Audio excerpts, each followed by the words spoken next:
Good evening to you all. क्या हाल चाल है आप सभी के। आज ये हमारा 20वां सेशन है इस उड़ान बैच का, और उस उड़ान बीच में हम लोग यहाँ 20 टॉपिक है, 20वां हमारा टॉपिक है। ठीक है, तो एक बार शुरू करने से पहले आप मुझे बता दीजिए क्या मेरी आवाज आप लोगों तक पहुंच रही है। मेयर, Sushant, Chhotu, Anuj, good evening to you all.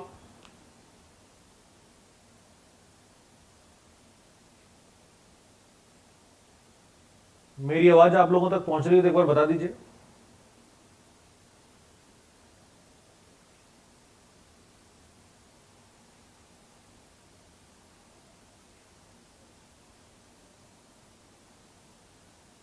All clear, ठीक है।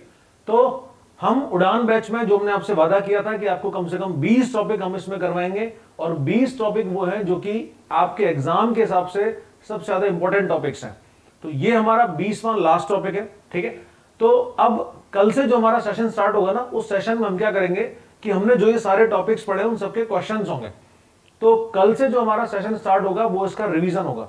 तो आप लोगों ने जिन्होंने सारे वीडियोस देखे हैं ये एक बार और देखें, जिन्होंने नहीं देखे वो भी एक बार देखें सारे के सारे, जिससे कि कल से हमारे जो क्वेश्चन आंसर सेशन है उसमें वो उनको समझ में आए।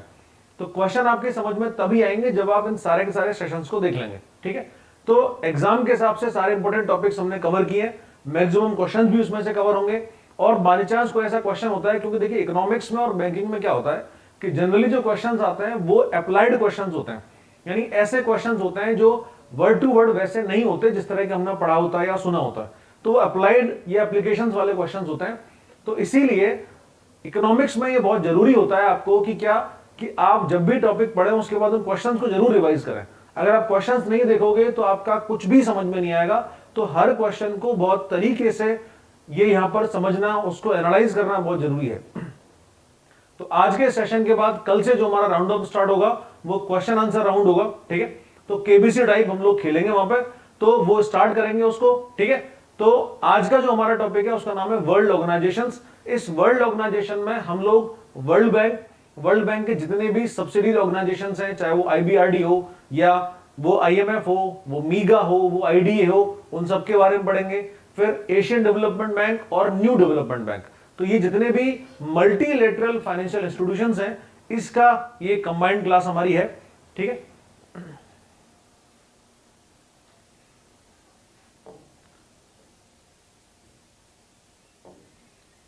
तो ये आप जानते हैं कि कल मंडे से हमारा बैच लॉन्च हो रहा है जो आईबीपीएस पीओ क्लर्क 2021 पर फोकस्ड है। ठीक है, तो आप लोग उसमें ज्वाइन कर सकते हैं कल से।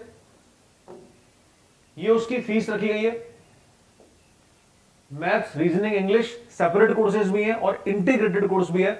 अगर आप अभी उसको ज्वाइन करते हो तो उस पर ये 20% का आपका डिस्काउंट भी है। ठीक है, इस डिस्काउंट को लेने के लिए आपको ये कूपन कोड अप्लाई करना है और उसके बाद वो आपका लॉगिन हो जाएगा, 20% का डिस्काउंट आपको उसमें एक्सेस हो जाएगा। ठीक है,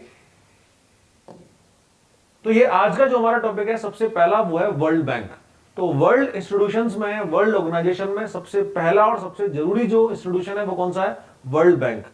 अब ये देखिए वर्ल्ड बैंक में वर्ल्ड बैंक और ग्रुप लिखा हुआ है, यानी वर्ल्ड बैंक एक कोई बैंक नहीं है, वो तो क्या है, वो तो एक ग्रुप है। तो वर्ल्ड बैंक में बहुत सारे ऑर्गेनाइजेशंस हैं जो मिलकर के बनता है वर्ल्ड बैंक। ठीक है, अब ये वर्ल्ड बैंक क्यों बना, यानी कि जैसे मान लीजिए हमारे यहां आरबीआई एक बैंक है, एक सेंट्रल बैंक है, तो आरबीआई की हमें जरूरत महसूस हुई इसलिए हमने उसको आरबीआई को बनाया। तो कहते हैं ना आवश्यकता आविष्कार की जननी है, यानी कोई भी नेसेसिटी जो होती है ना, जब तक किसी भी चीज की नेसेसिटी नहीं होगी, एसेंशियलिटी नहीं होगी, तब तक हम उसको क्यों बनाएंगे। तो हर चीज के पीछे कोई ना कोई लॉजिक होता है। गौतम बुद्धा ने बात बोली है कि एवरी इंसिडेंट जो है ना उसके पीछे, every incident behind a reason, तो हर घटना के पीछे कोई ना कोई कारण होता है और बिना कारण के कोई भी परिणाम नहीं होता। And every incident has a product. ठीक है, तो गौतम बुद्धा की थ्योरी है। तो हर घटना के पीछे कोई ना कोई कारण होता है। तो मैं ये बात बोलूं कि वर्ल्ड बैंक बना, तो how world bank was formed, world bank कैसे बना, इसका जो बैकग्राउंड है वो स्टार्ट होता है सेकेंड वर्ल्ड वॉर से। यानी वर्ल्ड बैंक क्यों बना और इस टाइम के जो वर्ल्ड लीडर्स थे उन्होंने क्यों सोचा कि उनको ये वर्ल्ड बैंक जैसा कोई ऑर्गेनाइजेशन बनाना है, तो उसके बारे में उन्होंने सोचना कहां से शुरू किया, ये किया था वर्ल्ड वॉर जो चल रहा था सेकंड वाला, 1939 टू 1945 ये सेकंड वर्ल्ड वॉर चला, ये आप जानते ही हो। इस सेकंड वर्ल्ड वॉर में दो टीम्स थी, दो टीमें आपस में लड़ाई खेल रही थी। परमाणु बम, एटम बॉम्ब्स भी उछाले जा रहे थे, मिसाइल्स भी दागी जा रही थी, सबमरीन्स भी काम में आ रही थी, सब कुछ हो रहा था इसमें। तो आज तक का ह्यूमन हिस्ट्री का सबसे खतरनाक वॉर था, जिसमें लाखों लोग बेगुनाह या जवान वो फालतू में शहीद हो गए इन नेताओं के ईगो के चक्कर में। ठीक है, तो ये सेकेंड वर्ल्ड वॉर जो हुआ था उस समय जब ये वर्ल्ड वॉर खत्म होने के कगार पे था, यानी कि जो जीतने वाला ग्रुप था, जो अपने आप को अलाइड नेशंस बोला करता था, इस अलाइड नेशंस में कौन कौन से देश आते थे उस समय? अलाइड नेशंस में थे जनरली ब्रिटेन, यूएसए, फ्रांस और रशिया, जिसको उस समय बोलते थे यूएसएसआर। तो ये अलाइड नेशंस का जो ग्रुप था ना, इसने कुछ सोचना शुरू किया इस बारे में कि अभी क्या होगा कि वर्ल्ड वॉर तो खत्म हो रहा है, लेकिन वर्ल्ड वॉर खत्म हो जाएगा, उसके बाद इन देशों का होगा क्या? क्योंकि एक लड़ाई का मतलब क्या है, आप 10-15 साल पीछे खिसक गए। तो अब इन सारे के सारे देशों को रिकंस्ट्रक्ट करना जरूरी है, यानी इन लोगों को रिहेबिलिटेट करना जरूरी है। तो इसका बहुत बड़ा गलत इंपैक्ट है ना, वो वर्ल्ड इकोनॉमी पे होने वाला था, ये बात हम जानते ही हैं। तो अब उन्होंने सोचना शुरू किया कि जब वर्ल्ड वॉर खत्म होगा तो क्या होगा, हमें क्या करना चाहिए इस बारे में। तो इसी बात पर डिस्कशन करने के लिए ये सारे के सारे लीडर्स ने जुलाई 1944 में एक कॉन्फ्रेंस बुलाई। तो उस समय जो सॉवरेन कंट्रीज थे, उन सॉवरेन कंट्रीज के नेताओं को बुलाया गया, या जो प्रेसिडेंट थे या प्राइम मिनिस्टर्स थे उनको बुलाया, और ये जो कॉन्फ्रेंस हुई थी ये एक जगह पर हुई जिसका नाम था ब्रेटन वुड्स। तो उसको बोलते हैं ब्रेटन वुड्स कॉन्फ्रेंस। और इस ब्रेटन वुड्स कॉन्फ्रेंस को बुलाने वाला अमेरिका था। ठीक है, तो अमेरिका ने ब्रेटन वुड्स में ये बुलाई, और ये ब्रेटन वुड्स जो जगह है वो यूएसए में ही है। तो यूएसए के ब्रेटन वुड्स में जगह आई कौन सी, जिसका नाम था ब्रेटन वुड्स कॉन्फ्रेंस। तो इसमें टोटल उस समय के 44 नेशंस के प्रेसिडेंट्स ने या प्राइम मिनिस्टर ने इसमें भाग लिया। तो टोटल 44 देशों के पार्टिसिपेट करते हैं इसमें, कौन? प्रेसिडेंट्स और प्राइम मिनिस्टर्स। इन सबने मिलकर के सोचा कि आने वाले टाइम में, क्योंकि बहुत बुरे हालत होने वाले, जैसा कि 1929 का जो डिप्रेशन था ना, 1929 की आर्थिक मंदी, उसका सीधा सा जो उसका रीजन था वो क्या था? First world war. ऐसा हम पढ़ चुके हैं। यानी कि ये आप जानते हो कि 1929 का जो ग्रेट डिप्रेशन था वो क्यों आया? उसके पीछे रीजन था फर्स्ट वर्ल्ड वॉर। तो it was a post world war impact. तो ये पोस्ट वर्ल्ड वॉर इफेक्ट था। जैसे आपने कहा ना, कोरोना आया तो चला तो गया, लेकिन इसके बाद भी जिन लोगों ने कोरोना को झेला है वो लोग आज भी 6-6, 7-7 महीने बाद भी परेशान है। उनके पैरों में दिक्कत है, या उनको चलने में दिक्कत होती है, सांस लेने में दिक्कत होती है, लंग्स में बहुत प्रॉब्लम है उनके, बहुत जल्दी वो थक जाते हैं। तो ये पोस्ट कोविड इफेक्ट्स होते हैं। तो बीमारी से तो आप लड़ लिए, उससे तो आप जीत गए, लेकिन अभी आपको पोस्ट कोविड इफेक्ट से और लड़ना है। यानी कि वर्ल्ड वॉर जिस दिन खत्म होगा उसका भी इफेक्ट्स होंगे, और जो पोस्ट वॉर इफेक्ट्स हैं वो ज्यादा खतरनाक हो जाता है कई बार, जैसा कि फर्स्ट वर्ल्ड वॉर में हो चुका था। तो फर्स्ट वर्ल्ड वॉर में जो हुआ था उसको रोकने के लिए क्या किया कि सेकेंड वर्ल्ड वॉर में इन लीडर्स ने पहले ही सबमिट कर ली कि ऐसा इंपैक्ट हो सकता है। यानी उन्होंने विजन बनाया कि ऐसा पॉसिबल है, तो उससे बचने के लिए हम क्या करें।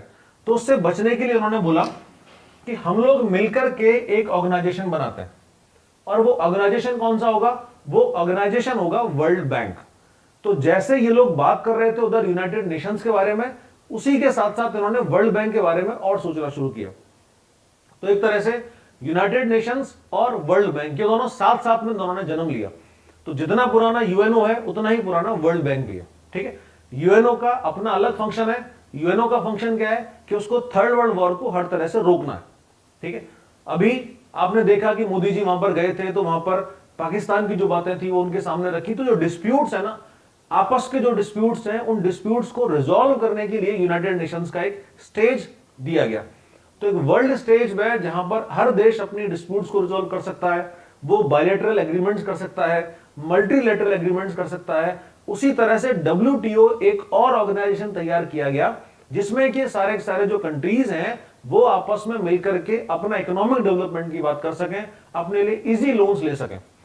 तो इसीलिए इसका जन्म कहां से हुआ, जुलाई 1944 के इस ब्रेटन वुड्स कॉन्फ्रेंस से। तो अब ये जो वर्ल्ड बैंक था इसको बनाया कब, यानी इसके एस्टेब्लिशमेंट कब हुई थी, इट वॉज एस्टेब्लिश्ड इन जुलाई 1945। तो वर्ल्ड बैंक को कब बनाया गया, जुलाई 1945 में, ब्रेटन वुड कॉन्फ्रेंस के ठीक एक साल बाद। ठीक है, तो ब्रेटन वुड्स कॉन्फ्रेंस क्या है, इसकी माता है, यानी वर्ल्ड बैंक का जन्म कहां पे हुआ, ब्रेटन वुड्स में। तो ब्रेटन वुड्स कॉन्फ्रेंस की वजह से वर्ल्ड बैंक का जन्म हुआ, ये क्वेश्चन बहुत इंपॉर्टेंट है आपका। फिर ये बना कब, जुलाई 1944 में ब्रेटन वुड्स कॉन्फ्रेंस हुआ और उसके ठीक एक साल बाद ये जुलाई 1945 में हुआ वर्ल्ड बैंक का एस्टेब्लिशमेंट। अब इस समय क्योंकि दुनिया पर जो है वो नया मालिक वो यूएसए बनने की कोशिश कर रहा था, तो यूएसए ने वर्ल्ड बैंक को और यूएनओ को दोनों को हाईजैक करने की यहां पर कोशिश की। यानी यूएसए क्या चाहता था कि ये अगर दोनों ऑर्गेनाइजेशन मेरे पास रहेंगे तो मान लिया कि मेरा खर्चा ज्यादा होगा, मेरी जमीन भी जाएगी, लेकिन इससे दुनिया में मेरा नाम भी तो होगा। तो अमेरिका जो वर्ल्ड इकोनॉमी बनी है उसको बनने के लिए उसने खर्चा बहुत किया, मेहनत बहुत करी है, वो ऐसे नहीं बना। तो यहां पर उसने क्या किया, वर्ल्ड बैंक और यूनाइटेड नेशंस को दोनों को अपने पास रखा कि बोला मैं करूंगा तुम्हें सारी जो तुम्हें चाहिए, लेकिन ये ऑर्गेनाइजेशन का हेडक्वार्टर होना मेरे पास चाहिए। तो इसका जो हेडक्वार्टर बना वो कहां पर बना, अमेरिकन कैपिटल वॉशिंगटन में, वॉशिंगटन डीसी। वॉशिंगटन जो है ना वो तो एक स्टेट है और वॉशिंगटन डीसी ये अमेरिकन कैपिटल है। तो ये एक आइलैंड है वॉशिंगटन डीसी के नाम से, वहां पर ये कैपिटल है। तो वॉशिंगटन डीसी जो कि यूएसए की कैपिटल है, वहां पर है क्या, इस वर्ल्ड बैंक का ये हेडक्वार्टर। ठीक है, तो इसका हेडक्वार्टर कहां पर, वॉशिंगटन डीसी में, अमेरिका में। और बना कब, जुलाई 1945 में। कैसे बना, आफ्टर ब्रेटन वुड्स कॉन्फ्रेंस। और इस कॉन्फ्रेंस में कितने देशों ने हिस्सा लिया, 44 कंट्रीज ने।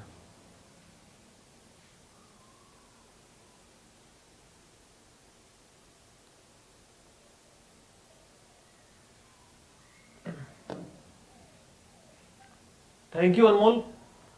फिर हम आते हैं, देखो वर्ल्ड बैंक ग्रुप है।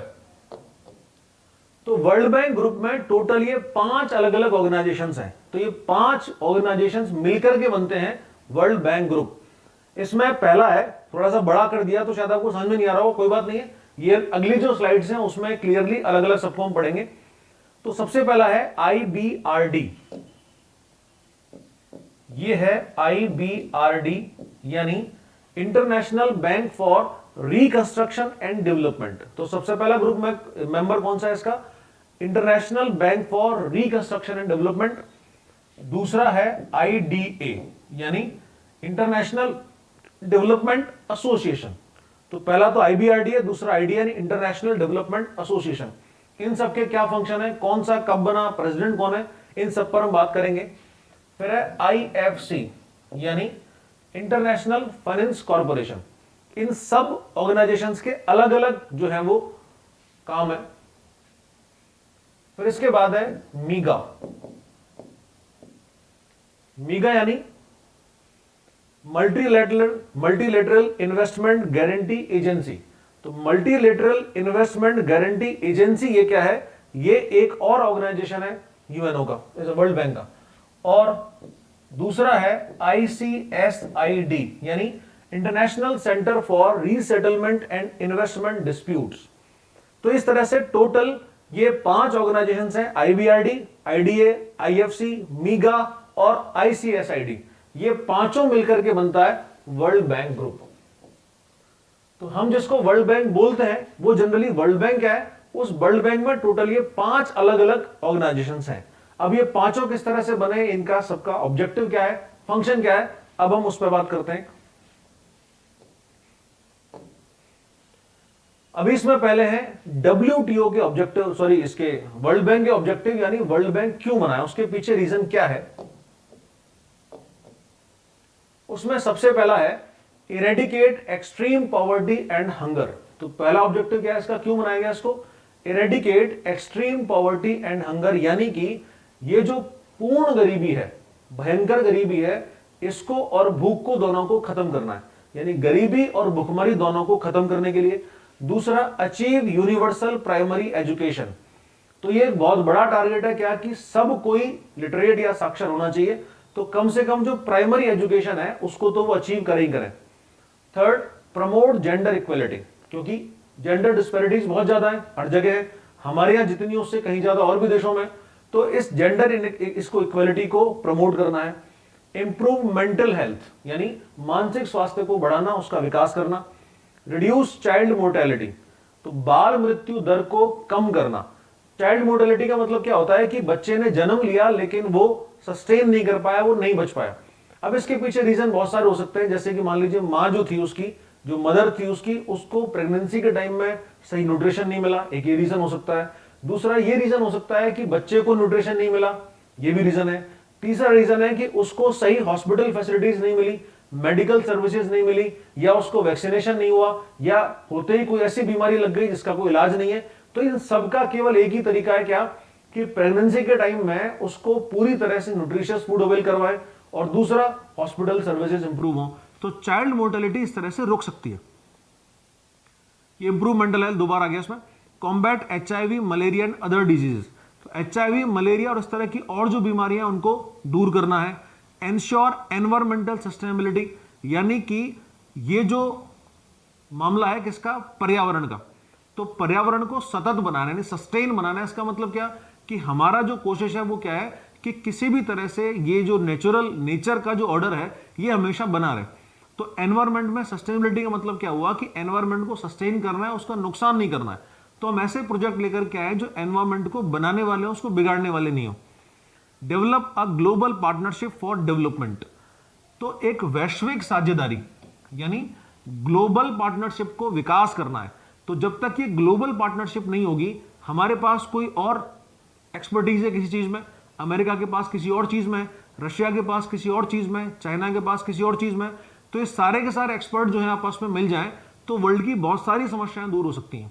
तो ये ग्लोबल पार्टनरशिप यहां पर बहुत एसेंशियल है, कि सारे के सारे ऑर्गेनाइजेशंस और सारे देश मिलकर के आपस में मिलकर काम करें, क्योंकि रीजन समस्याएं ऑलमोस्ट सबकी एक जैसी हैं। मान लो टेररिज्म, ये वर्ल्ड वाइड प्रॉब्लम है, या हम बात करें environmental issues, world wide problem है। तो इस तरह के प्रॉब्लम्स को मिलकर ही दूर कर सकते हैं, कोई भी देश अकेला दूर नहीं कर सकता। तो इसीलिए कोऑर्डिनेशन के लिए इन सारे देशों में एक साथ मिलकर के काम करने के लिए वर्ल्ड बैंक जैसा ग्रुप बना। फिर इसके बाद अगली जो प्रॉब्लम इसमें है ना एक बड़ी, वो है इसकी एक शेयर होल्डिंग। अब ये शेयर होल्डिंग जो है ना वो सभी कंट्रीज की है, यानी होने को तो सारे देश हैं इसमें, इसमें अलग अलग जो हैं वो ग्रुप्स के अलग अलग मेंबर्स हैं। लेकिन फिर भी हम बात करें कि इसमें टोटल जो मेंबर्स हैं उन सारे के सारे मेंबर्स की एक शेयर होल्डिंग है, यानी कि ये जो सारे ग्रुप्स हैं वो पैसा कहां से लेकर के आते हैं, वो जो पैसा जहां से लेकर के आते हैं ग्रुप सारे के सारे, वो इसके मेंबर कंट्रीज से लाता है। तो मेंबर कंट्रीज को ही पैसा देना होता है और उसी को फाइनली वो क्या करते हैं, लोन में कन्वर्ट करके उसको देते हैं। तो इसमें एक शेयर होल्डिंग वाला मामला है, यानी किन किन देशों ने इसमें अपना पैसा लगाया हुआ है, और जिसने जितना पैसा लगाया हुआ है उसको उसी हिसाब से उसको वोटिंग राइट मिलता है, जिसको बोलते हैं SDR यानी स्पेशल ड्रॉइंग राइट। अब ये इसमें शेयर होल्डिंग किस तरह से देखिए, आपको सबसे बड़ा जो इसमें शेयर है वो दिख रहा होगा किसका, सबसे बड़ा शेयर है यूएसए का, और वो ऑलमोस्ट 17% है। तो सबसे बड़ा हिस्सा किसका है इसमें, यूएसए का, ऑलमोस्ट 17% है। उसके बाद दूसरा बड़ा हिस्सा है किसका, ये है जापान का 8.07, ये दूसरा बड़ा हिस्सा है, लेकिन यूएसए से डबल है। तीसरा बड़ा हिस्सा है चाइना का 4.96%, चौथा है जर्मनी का 4.41, इसके बाद है फिर यूके 4.09, फिर यूके और फ्रांस दोनों का बराबर है 4.09, और फिर है हमारा इंडिया 3.18। तो ये जो टॉप 7 कंट्रीज हैं ये उनकी अपनी अपनी शेयर होल्डिंग है। यानी कि अब शेयर होल्डिंग का मतलब क्या हुआ, देखिए कि इन सारे देशों के लिए लोन कहां से आता है, या इन सारे ग्रुप्स के पास पैसा कहां से आया, तो इसके लिए वो क्या करते हैं, वो बॉन्ड इशू करते हैं। तो IMF या IBRD वो इशू करते हैं क्या, बॉन्ड्स। इसने एक बॉन्ड इशू किए, अब ये IMF के बॉन्ड्स होते हैं। तो बॉन्ड का मतलब क्या है कि वो एक तरह से इनसे लोन ले रहा है। तो वो जो बॉन्ड इश्यू किए गए वो जिसने खरीदे, यानी इसका मतलब ये हुआ कि टोटल जितने भी बॉन्ड इश्यू किए गए हैं उसमें सबसे ज्यादा बॉन्ड किसने खरीदे? यूएसए ने। टोटल बॉन्ड्स का 17% जो है वो लगभग यूएसए के पास है, 8% जापान के पास है, 4.96 यानी लगभग 5% ये चाइना के पास है, 4.41 यानी 4.5% जर्मनी के पास है, यूके और फ्रांस के पास 4% के आसपास शेयर्स हैं, और इंडिया के पास 3.18 का शेयर होल्डिंग है। तो ये इस तरह से इनकी शेयर होल्डिंग बटी हुई है, और इसी शेयर होल्डिंग के हिसाब से इनको मिलता है इसमें SDR यानी स्पेशल ड्रॉइंग राइट, या हिंदी में इसको बोलते हैं विशेष आहरण अधिकार। तो क्या है ये? स्पेशल ड्राइंग राइट या विशेष आहरण अधिकार। तो स्पेशल ड्राइंग राइट का मतलब देखिए यहां पे क्या होता है कि जैसे आप लोग ने वोट दिया होगा, तो आप लोगों ने जैसे मान लीजिए एमपी का वोट दिया है कि एमएलए का वोट दिया है, आपके लोकल पंचायत या म्युनिसिपैलिटी में वोट दिए होंगे, तो आपने जो वोट दिया था उस वोट की वैल्यू 1 थी, यानी पर पर्सन 1 वोट दे सकता है। अब चाहे आप अंबानी हो, चाहे आप प्रेसिडेंट हो, चाहे प्राइम मिनिस्टर हो, चाहे आप आम आदमी हो, आपको एक ही वोट देने का राइट है। और उस एक वोट की जो वैल्यू है ना, अब हम एक तो बात करते हैं क्या, एक वोट, हमारे यहां वो जो एक वोट है उसकी वैल्यू कितनी है? वो 1 ही है, ठीक है। तो एक वोट की वैल्यू कितनी है? 1 है। तो ये तो नॉर्मल राइट है आपके पास, ठीक है। इनके पास एक स्पेशल ड्राइंग राइट है, यानी ये जो ग्रुप के मेंबर्स, मैंने आपको इनके देशों के नाम लिए, यूएसए, जापान, जर्मनी, चाइना, इनके पास एक स्पेशल राइट है, और वो स्पेशल राइट क्या है? वो है SDR। तो अगर मान लीजिए जैसे वर्ल्ड बैंक में किसी मेंबर को बनाना है, या वर्ल्ड बैंक से किसी मेंबर को बाहर निकालना है, या वर्ल्ड बैंक को कोई पॉलिसी बनानी है, या वर्ल्ड बैंक को कोई भी इन्वेस्टमेंट का प्लान बनाना है, तो उसके लिए वोटिंग होगी। अब ये जो वोटिंग होगी उसमें जितने मेंबर्स हैं वो अपना अपना वोट देंगे। तो अगर मान लीजिए पहली बार में ही क्लियर हो गया, यानी कि इसका मतलब क्या कि पहली बार में क्लियर हो गया और उसमें मेजोरिटी मिल गई, हाँ या ना जिस पे भी मिली, तो जिसको मिल गई वो उसमें क्लियर हो जाता है। लेकिन थोड़ा सा भी डिस्प्यूट हुआ और मान लीजिए अमेरिका और चाइना, अमेरिका और जापान, जो कि सबसे बड़ा इसमें वोटिंग राइट रखते हैं, यहां पर मर्जी उन्हीं की चलेगी। जब से ये वर्ल्ड बैंक बना है तब से लेके आज तक इसका जो प्रेसिडेंट बने हैं वो वही बने हैं जिसको कि अमेरिका ने चाहा है। ये जो हमने 5 ग्रुप के अभी नाम आपके सामने हम पढ़ेंगे कि करके, इन 5 ग्रुप्स के जो चेयरमैन या सीईओ या एमडी हैं वो सारे के सारे वही हैं जो अमेरिका चाहता है। अमेरिका चाहेगा तो वो आदमी प्रेसिडेंट बनेगा, अमेरिका चाहेगा तो वो हट भी जाएगा। तो उसमें सब कुछ कौन कर रहा है? वो अमेरिका कर रहा है। अब एसडीआर में क्या होगा कि आपने वोट तो दिया है एक ही, लेकिन ये जो आपका वोट वैल्यू है वो इसके हिसाब से डिसाइड होगा कि इसकी वैल्यू कितनी जाएगी। यानी इसका मतलब क्या होगा, जैसे कि इसमें जो जनरली होता है उसमें प्राइम मिनिस्टर का रोल नहीं है, इसमें जो रोल है वो फाइनेंस मिनिस्टर का और सेंट्रल बैंक के गवर्नर का होता है। यानी कि इनकी जो मीटिंग्स होंगी ना, इन सारे के सारे 5 ग्रुप्स की, इन 5 ग्रुप्स की मीटिंग में प्राइम मिनिस्टर नहीं आते। इनमें कौन आता है? फाइनेंस मिनिस्टर आएंगे या तो, या फिर उनकी तरफ से अगर वो नहीं आ रहे तो फिर सेंट्रल बैंक का गवर्नर आता है। जैसे मान लीजिए हमारे यहाँ सेंट्रल बैंक जो है आरबीआई, उसके गवर्नर शक्तिकांत दास हैं, तो या तो जाएंगे निर्मला सीतारमन जो फाइनेंस मिनिस्टर है, या फिर जाएंगे शक्तिकांत दास। अब ये जो भी वोट करेंगे, यानी मान लीजिए अमेरिका का जो फाइनेंस मिनिस्टर है, जिसको सेक्रेटरी ऑफ फाइनेंस बोलते हैं वहां पर, उसने एक वोट किया, लेकिन उस एक वोट की वैल्यू कितनी होगी? उस एक वोट की वैल्यू जाएगी सीधी सीधी 17%। तो ये बात शायद आपकी समझ में आई होगी। एसडीआर का मतलब क्या हुआ?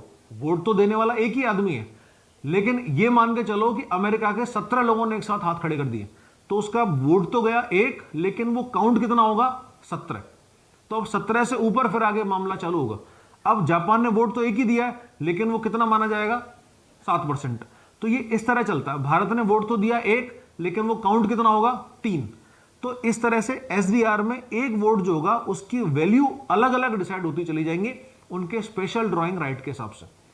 तो ये जितने भी इसके मेंबर कंट्रीज हैं उनमें इसी तरह से होता है, ठीक है।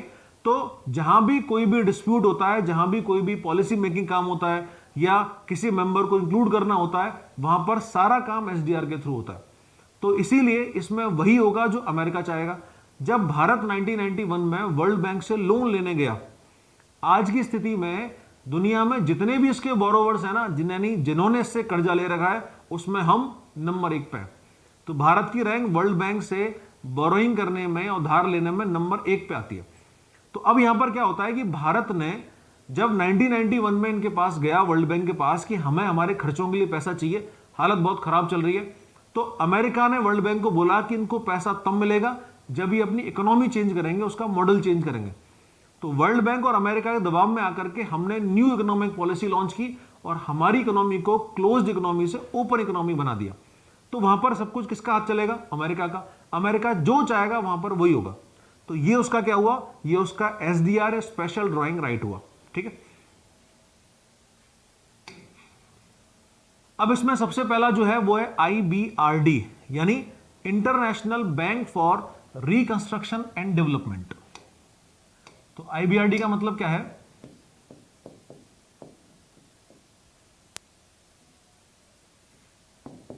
International bank for reconstruction and development.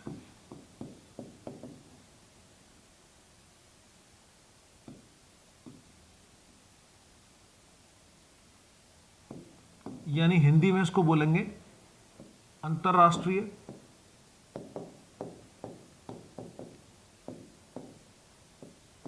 पुनर्निर्माण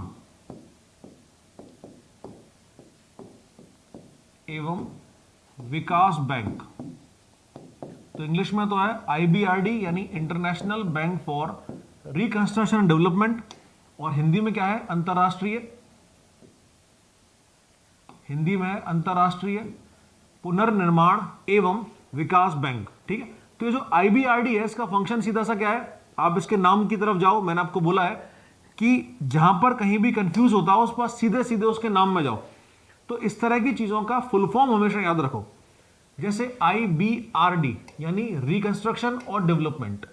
तो रिकंस्ट्रक्शन कब करना है? After world war. डेवलपमेंट कब करना है? आफ्टर वर्ल्ड वॉर, यानी पोस्ट वॉर इफेक्ट की वजह से।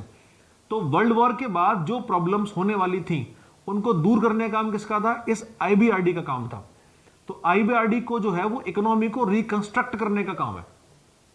ठीक है, या उसको डेवलप करने का काम है। तो ये IBRD का जो है वो नाम हुआ। ठीक है। अब इसके हम फीचर्स और फंक्शंस पे चलते हैं। IBRD कब बना? IBRD बना था वही ब्रेटन वुड्स के बाद में 1944 में। ठीक है। तो ब्रेटन वुड्स के बाद में 1944 में बना IBRD, यानी international bank for reconstruction development. इसके टोटल जो मेंबर्स हैं फिलहाल वो हैं 189। तो फिलहाल इसके मेंबर्स कितने हैं? मेंबर कंट्रीज कितने हैं? 189, 189 मेंबर। अब हम आते हैं इसके फंक्शंस पे। काम क्या करता है? Lending to low and middle income countries. ठीक है।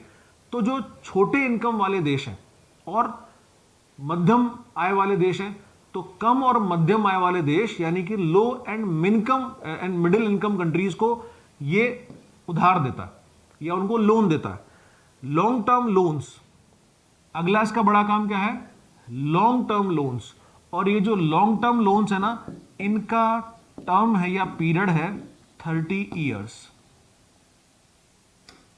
ये वाला क्वेश्चन एग्जाम में पूछा हुआ है कि IBRD जो लोन देता है उसका टर्म कितना होता है। ठीक है। तो अब इसका मतलब क्या हुआ कि इसका मतलब ये हुआ कि IBRD जो लोन देगा वो कितने साल के लिए देगा? 30 साल के लिए। तो यहां पर IBRD जो है वो टर्म लोन देता है। IBRD और IMF ये वर्ल्ड बैंक के दो सबसे मेजर ग्रुप्स हैं। तो पहला ग्रुप कौन सा है? ये IBRD। तो IBRD जो लोन दे रहा है वो किसके लिए दे रहा है? वो लॉन्ग टर्म लोन दे रहा है for a period of 30 years. ठीक। अब इसमें किस किस के लिए देगा? इसका जो काम है ना, ये जो काम कर रहा है वो किसके लिए कर रहा है? रिकंस्ट्रक्शन करने के लिए। अब रिकंस्ट्रक्शन किससे होगा? Transportation, infrastructure, education, domestic policy, environmental consciousness, energy, investment, health care, food and water. तो ये किस किस लिए लोन दे रहा है आप समझिए। पहला दिया ट्रांसपोर्टेशन, यानी उस देश में जो है वो यातायात को सुविधा विकास करने के लिए। दूसरा इंफ्रास्ट्रक्चर, यानी इंफ्रास्ट्रक्चर का मतलब क्या हुआ कि संस्थागत विकास, जैसे कि रोड, रेलवे, ये सारी चीजें हो गई, ठीक है। एयरपोर्ट या हार्बर्स, उनका विकास करने के लिए। एजुकेशन का विकास करने के लिए।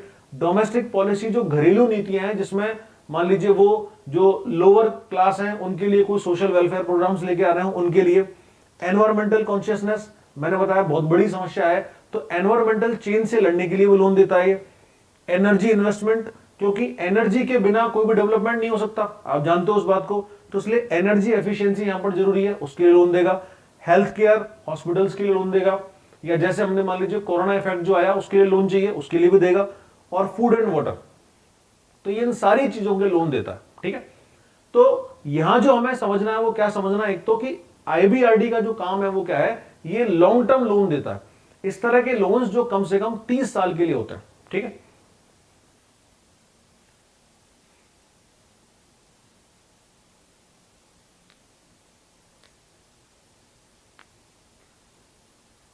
मोहम्मद, देखिए आपने जो पूछा है ना कि जो शेयर होल्डिंग का आप क्वेश्चन पूछ रहे हो कि जिन कंट्रीज का हमने अभी नाम पढ़ा,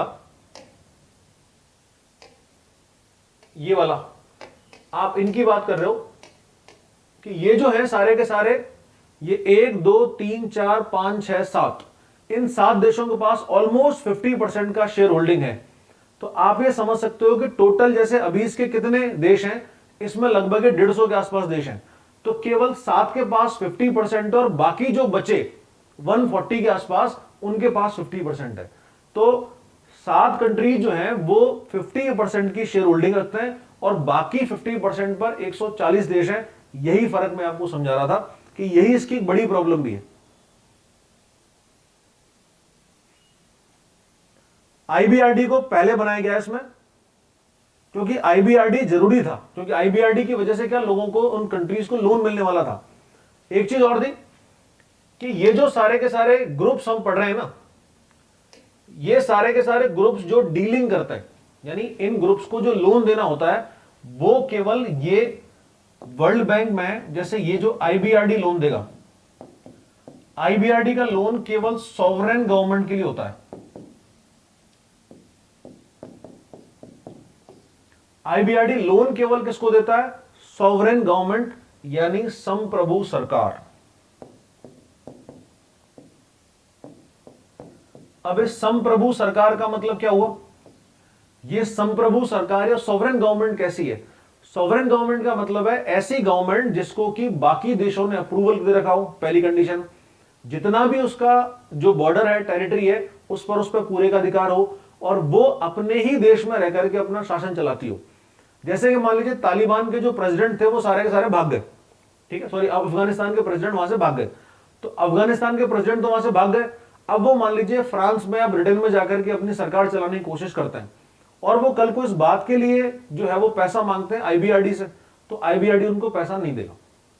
जैसे कि तिब्बत में जब चाइना का अटैक हुआ 1955 में, तो तिब्बत के जो प्रेसिडेंट थे या वहां के राजा थे या वहां के गुरु थे दलाई लामा, वो तिब्बत को छोड़ करके भारत में आ गए धर्मशाला में।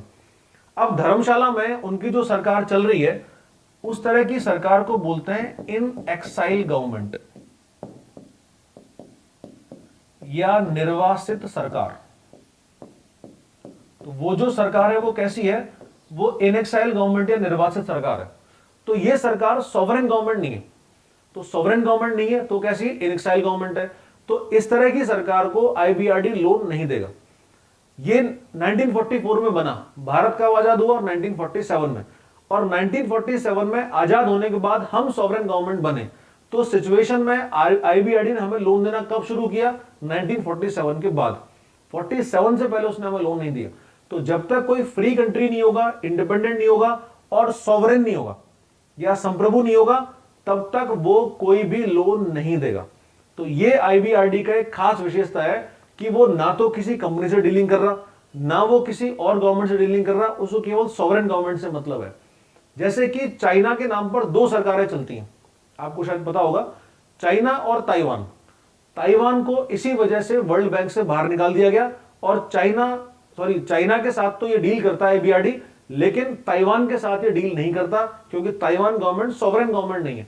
ताइवान को बहुत सारे देशों ने, इंडिया भी उसमें शामिल है, अभी तक अप्रूवल नहीं दिया, जबकि 1949 से वो ताइवान में सरकार है, तो ताइवान को भी लोन आईबीआरडी नहीं दे रहा।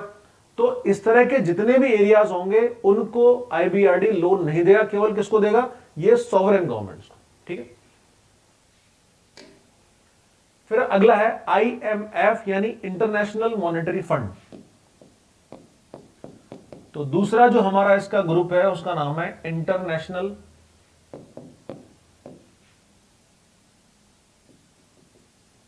मॉनेटरी फंड यानी अंतरराष्ट्रीय मुद्रा कोष।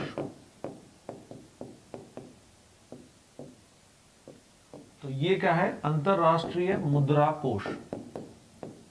ठीक है, तो आईएमएफ और आईबीआरडी ये दो मेजर हैं, दो मेजर ऑर्गेनाइजेशन कौन से हैं, आईएमएफ और आईबीआरडी। इन दोनों में थोड़ा सा डिफरेंस है, वो क्या है उस पर हम बात करेंगे अभी। हाँ, ये जो लोन होता है ना, लोन, ये लोन जनरली यूएस डॉलर में होता है, लेकिन इसके अलावा भी ये टोटल 26 करेंसीज में डीलिंग और करते हैं। तो जो मेजर शेयर होल्डिंग्स इनकी है ना, उसमें जो टॉप 26 शेयर होल्डिंग वाले हैं उनमें भी डीलिंग होती है।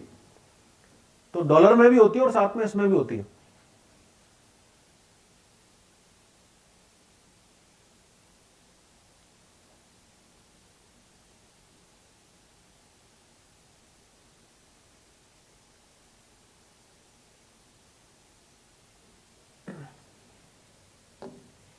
तो यह है आईएमएफ यानी इंटरनेशनल मॉनेटरी फंड।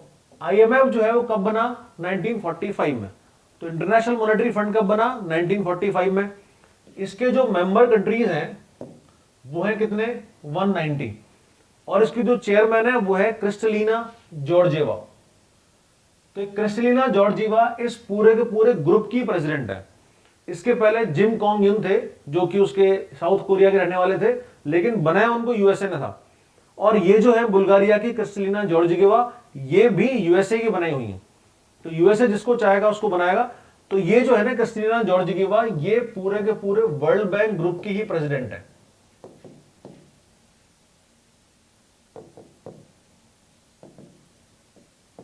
ठीक है, तो ये तो हो गई प्रेसिडेंट इसकी क्रिस्टलिना जॉर्जिएवा पूरे वर्ल्ड बैंक ग्रुप की। तो जितने भी हम पढ़ेंगे उनका सबके हेड कौन है, यही है। फिर दूसरा इसमें चीफ इकोनॉमिस्ट, ये इंडियन है जिनका नाम है गीता गोपीनाथ, लेकिन नाम इंडियन है, फिलहाल सिटीजन है यूएसए की है। तो यूएसए सिटीजन है Gita Gopinath, basically by born Indian है, तो वो है इसकी चीफ इकोनॉमिस्ट। ठीक है, फिर हम बात करते हैं इसके ऑब्जेक्टिव्स पे। To improve economics and international trade. तो इसका पहला जो फंक्शन है वो क्या है, ये इंप्रूव करता है किसको, इकोनॉमिक्स को, इकोनॉमी को और इंटरनेशनल ट्रेड को। दूसरा, टू जनरेट हाई एम्प्लॉयमेंट। तो हर देश में हाई एम्प्लॉयमेंट जनरेट करना, यानी उच्च रोजगार दर जनरेट करना। और तीसरा है एक्सचेंज रेट स्टेबिलिटी। तो जो पैसों की जो एक्सचेंज रेट आप जानते हो ना, जैसे डॉलर से रुपए में, या रुपए से पाउंड में, या पाउंड से जो है वो दिनार में, ये जो कन्वर्टेबिलिटी है, स्टेबिलिटी है, उसको बना के रखना है। ठीक है, तो ये तीन मेजर फंक्शन है इसके। अब ये आईएमएफ जो है, ये जो लोन देता है, ये शॉर्ट टर्म लोन देता है। दोनों में क्या डिफरेंस हुआ, आईबीआरडी का जो लोन है वो कैसा है, वो लॉन्ग टर्म लोन है और बहुत मुश्किल लोन है, उसको ऐसे आसानी से नहीं मिलता। जबकि इसका शॉर्ट टर्म लोन है, आपको आज की जरूरत है, मान लीजिए आपके पास ट्रेड के लिए पैसा नहीं है, तो आपको 2 4 6 10 दिन के लिए पैसा चाहिए, वो ये आईएमएफ में देगा। लेकिन आपको इंफ्रास्ट्रक्चर के लिए चाहिए तो वो आईबीआरडी देगा। तो ये दो मेजर है, दोनों में बड़ा डिफरेंस यही है, इसका तो शॉर्ट टर्म लोन है और उसका लॉन्ग टर्म लोन है। ठीक है, इसको बोला जाता है, ये लिबरल विंडो ऑफ लेंडिंग है, इसको बोलते हैं लिबरल विंडो ऑफ लेंडिंग, यानी ऋण देने की उदार खिड़की। तो ये है ऋण की उदार खिड़की। तो इस उदार खिड़की या लिबरल विंडो का मतलब क्या हुआ कि आईएमएफ से लोन लेना इजी है, आईएमएफ किसी भी सरकार को लोन दे सकती है। तो इसकी भी जो डीलिंग है वो भी किससे होगी, केवल ये deals with sovereign governments only. तो ये भी डील केवल किससे करता है, केवल संप्रभु सरकार या इस तरह की जो सॉवरेन गवर्नमेंट्स हैं उनसे करता है। यानी ये भी जो है वो बिजनेस वालों से या बिजनेसमैन से या ट्रेडर से उनसे नहीं करता, केवल किससे करता है, सरकारों से करता है। तो आईएमएफ और आईबीआरडी दो बने। आईएमएफ जो लोन देगा वो किसके लिए देगा, शॉर्ट टर्म लोन देगा, इंस्टेंट जो रिक्वायरमेंट है उसके लिए, और आईबीआरडी लोन देगा लॉन्ग टर्म रिक्वायरमेंट के लिए, जनरली इंफ्रास्ट्रक्चर के लिए। ठीक है, ये इन दोनों में बड़ा डिफरेंस है। अब आपको कोई और क्वेश्चन पूछना हो यहां तक तो बताइए। इंडिया का लोन बहुत ज्यादा है, मैंने डेटा निकाला भी था उसका।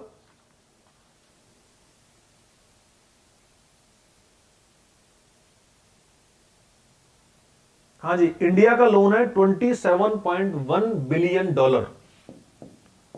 $27.1 बिलियन का लोन है केवल वर्ल्ड बैंक का भारत के ऊपर, और हम फिलहाल नंबर 1 पे हैं। हमसे ज्यादा लोन वर्ल्ड बैंक ने किसी को नहीं दे रहा। ठीक है, तो ये हमारे ऊपर कर्जा है इस समय $27.1 बिलियन। और कोई क्वेश्चन आप लोगों का?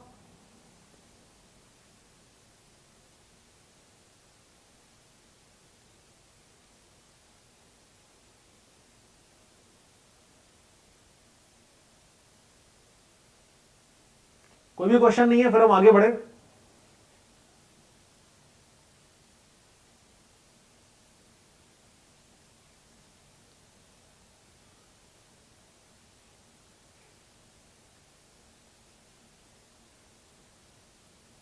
ठीक है, फिर हम थर्ड पे जा रहे हैं। थर्ड है मीगा, यानी मल्टीलेटरल इन्वेस्टमेंट गारंटी एजेंसी। तो मल्टीलेटरल का मतलब क्या हुआ, बहुपक्षीय। तो जहां पर बहुत सारे देश शामिल हो गए, बहुपक्षीय निवेश गारंटी एजेंसी।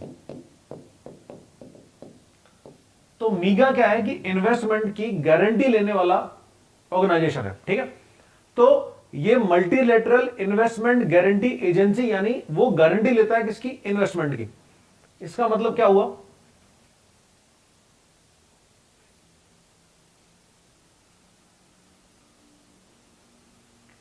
जो सॉवरेन गवर्नमेंट नहीं है वो कैसे लोन पाता है, देवर्गीय क्वेश्चन है। देखिए, जो सॉवरेन गवर्नमेंट नहीं है उसके लिए लोन दे तो दें, लेकिन किस गारंटी पे दें। भाई कोई भी हो, चाहे कोई कैसा भी हो, वो लोन किसी गारंटी पे देगा कि फालतू दे देगा। ये भी बिना गारंटी के लोन कैसे देगा बताओ। यानी कि अब ऐसा तो नहीं है कि उन्होंने अगर मान लीजिए भारत को लोन दिया है तो भारत के बदले उन्होंने ताजमहल को गिरवी रख दिया हो, कि लाल किले को गिरवी रख दिया हो, कि वो आगरा को या बनारस को कि दिल्ली को उठा के ले गए हो। ऐसा तो नहीं किया होगा उन्होंने, लेकिन वो गारंटी इस बात पे दे रहे हैं कि सरकारें कहां भक्के जा रही है। अब मोदी चले जाएंगे तो दूसरे प्रधानमंत्री होंगे, दूसरे चले जाएंगे, तीसरे हो जाएंगे, लेकिन देश तो वहीं रहेगा ना। लेकिन ये जो इनएक्साइल गवर्नमेंट होती है, इनकी गारंटी कौन लेगा। दलाई लामा को लोन किस बेस पे दें, तो बात यही ना किस बेस पे लोन दिया जाए। उनके पास रिपेइंग कैपेसिटी तो होनी चाहिए ना। तो इसीलिए जो सॉवरेन गवर्नमेंट नहीं है उनको लोन तो कोई भी नहीं देगा। ये तो क्या चीज है।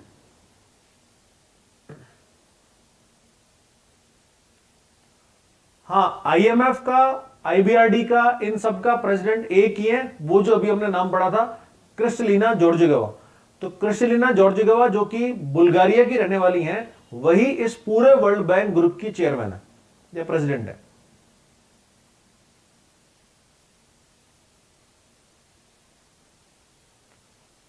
सरकार का यह कहना है कि उसके पास बहुत सारे प्रोजेक्ट हैं। अब वो उस सारे प्रोजेक्ट्स को पूरा करने के लिए उनको बहुत सारा पैसा चाहिए, इसलिए वो सारे लोन ले रहे हैं। यानी जितने भी पीएसयूज हैं उनको बेच के भी उनको पैसा चाहिए, वर्ल्ड बैंक से भी उनको पैसा लेना है, तो इन सबके लिए पैसा चाहिए चाहिए।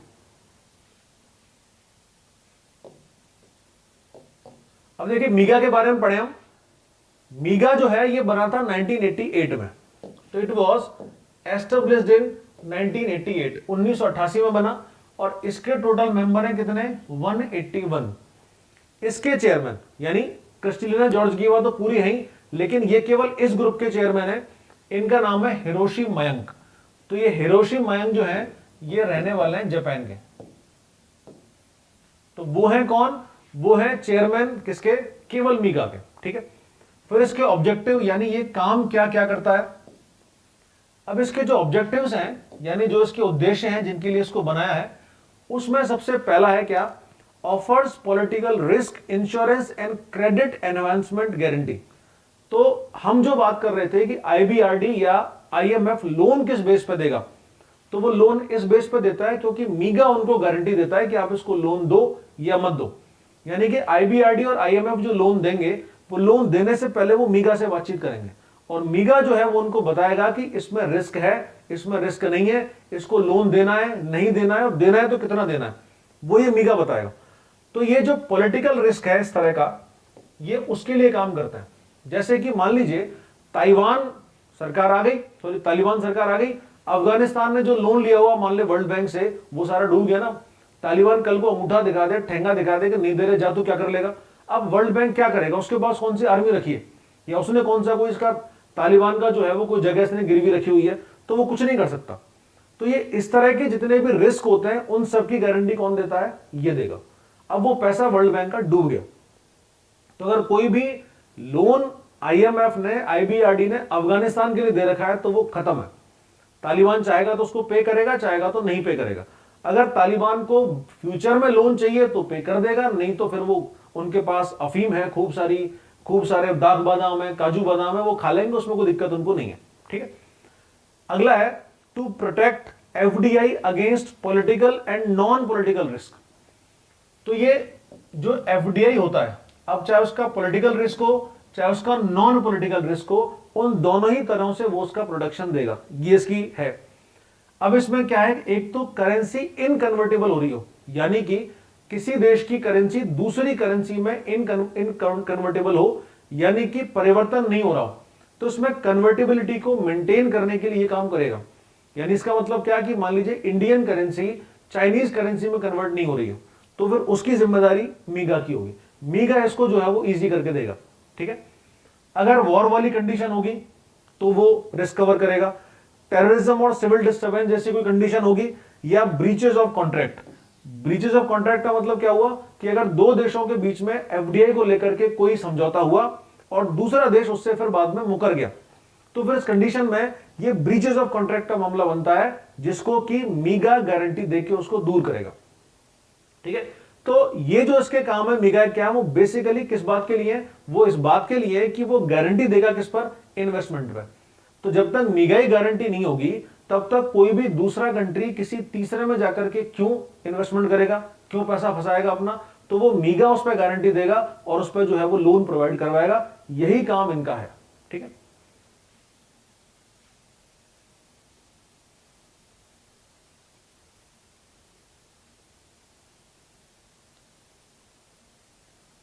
देखिए पैसे का क्या किया जाता है सरकार है वो आप जानते हो।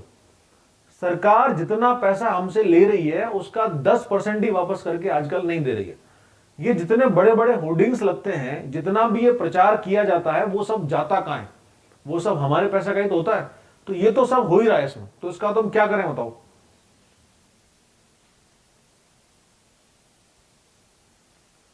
तो हृदय भाई आप हिंदी वाले हो तो मैं साथ में हिंदी बोल भी तो रहा हूं सारी चीजों की। ठीक है, तो जो कुछ भी आपको अगर मान लीजिए कोई वर्ड समझ में नहीं आ रहा हो तो आप दोबारा पूछ सकते हैं, लेकिन मैं जितना भी लाइन है ना उन सबका हिंदी में ट्रांसलेशन कर रहा हूं साथ साथ। तो ये हुआ हमारा मीगा। फिर इसके बाद अगला है ऑर्गेनाइजेशन आईडीए यानी इंटरनेशनल डेवलपमेंट एसोसिएशन। तो इसका मतलब है अंतरराष्ट्रीय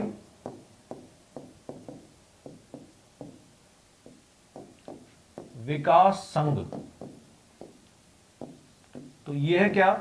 इंटरनेशनल डेवलपमेंट एसोसिएशन यानी कि अंतरराष्ट्रीय विकास संघ। ठीक है, तो ये जो इंटरनेशनल डेवलपमेंट एसोसिएशन है ये वही वर्ल्ड बैंक ग्रुप का है। हमने आईबीआरडी पढ़ा, दूसरा हमने आईएमएफ पढ़ा, तीसरा मीगा पढ़ा और चौथा है आईडीए।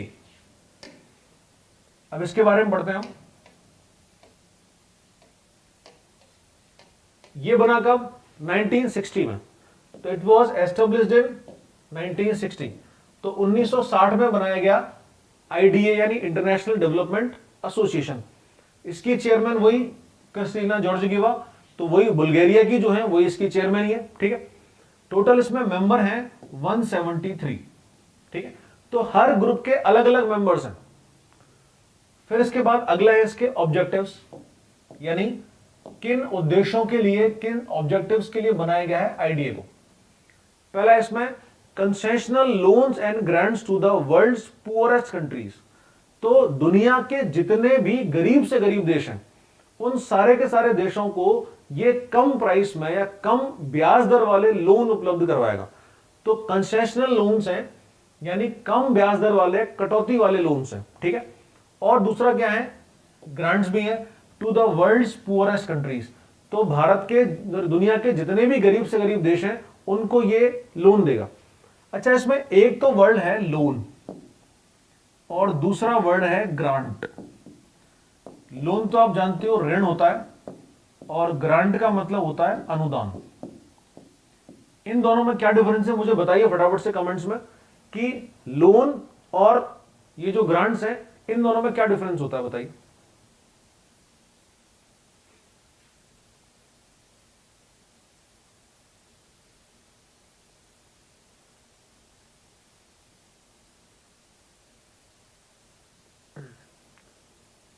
हाँ, मीगा का जो काम है वो रीपेमेंट करने का नहीं है, केवल गारंटी का है। वो डीआईसीजीसी वाला काम उसका नहीं करता।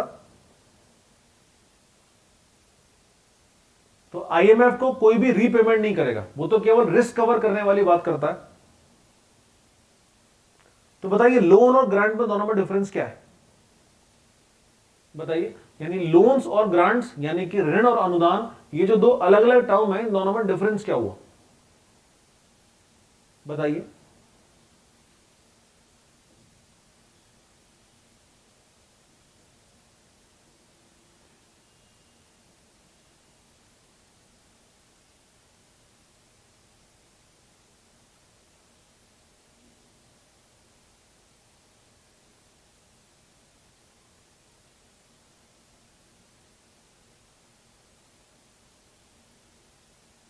देखो, ग्रांट भी वापस करना होता है, जो आप जो कह रहे हो वो सारी बात सही है कि लोन में तो क्या होता है, लोन में प्रिंसिपल प्लस इंटरेस्ट होता है। लोन का मतलब क्या है कि आपको प्रिंसिपल देना है, साथ में उसमें इंटरेस्ट भी देना है।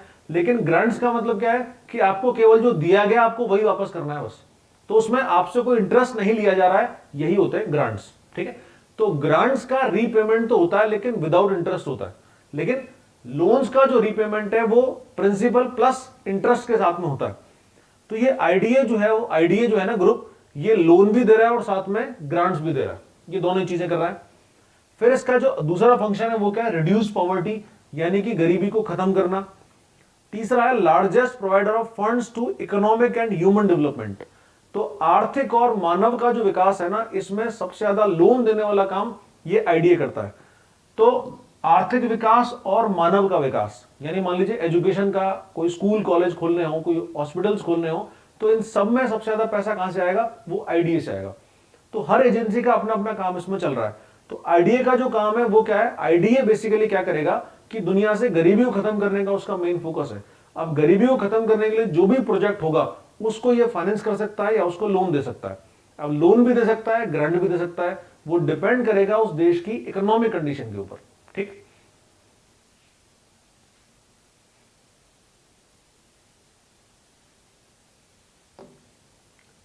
देखो ग्रांट में क्या होता है, ग्रांट या अनुदान में इंस्ट्रक्शन तो फॉलो करने ही पड़ेंगे। जब वो आपको फोकट में लोन दे रहा है बिना किसी इंटरेस्ट के, तो वो जबरदस्ती भी कुछ ना कुछ करेगा आपके लिए, कोई नए नए तरीके भी लेके आएगा, कुछ इंस्ट्रक्शंस भी देगा, तो वो तो उसमें नेचुरल है ही।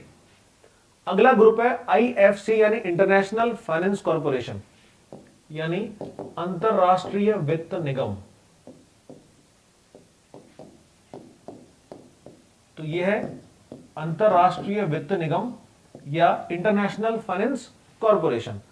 ये जो आईएफसी है इसका देखते हैं हम। आईएफसी कब बना, 1956 में। तो आईएफसी का जो एस्टेब्लिशमेंट है वो कब का है, वो है 1956 का।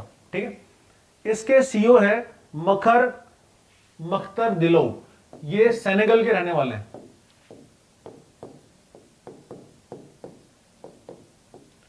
मकतर दिलो जो है वो सेनेगल देश है अफ्रीका में, बहुत गरीब देशों में शामिल है।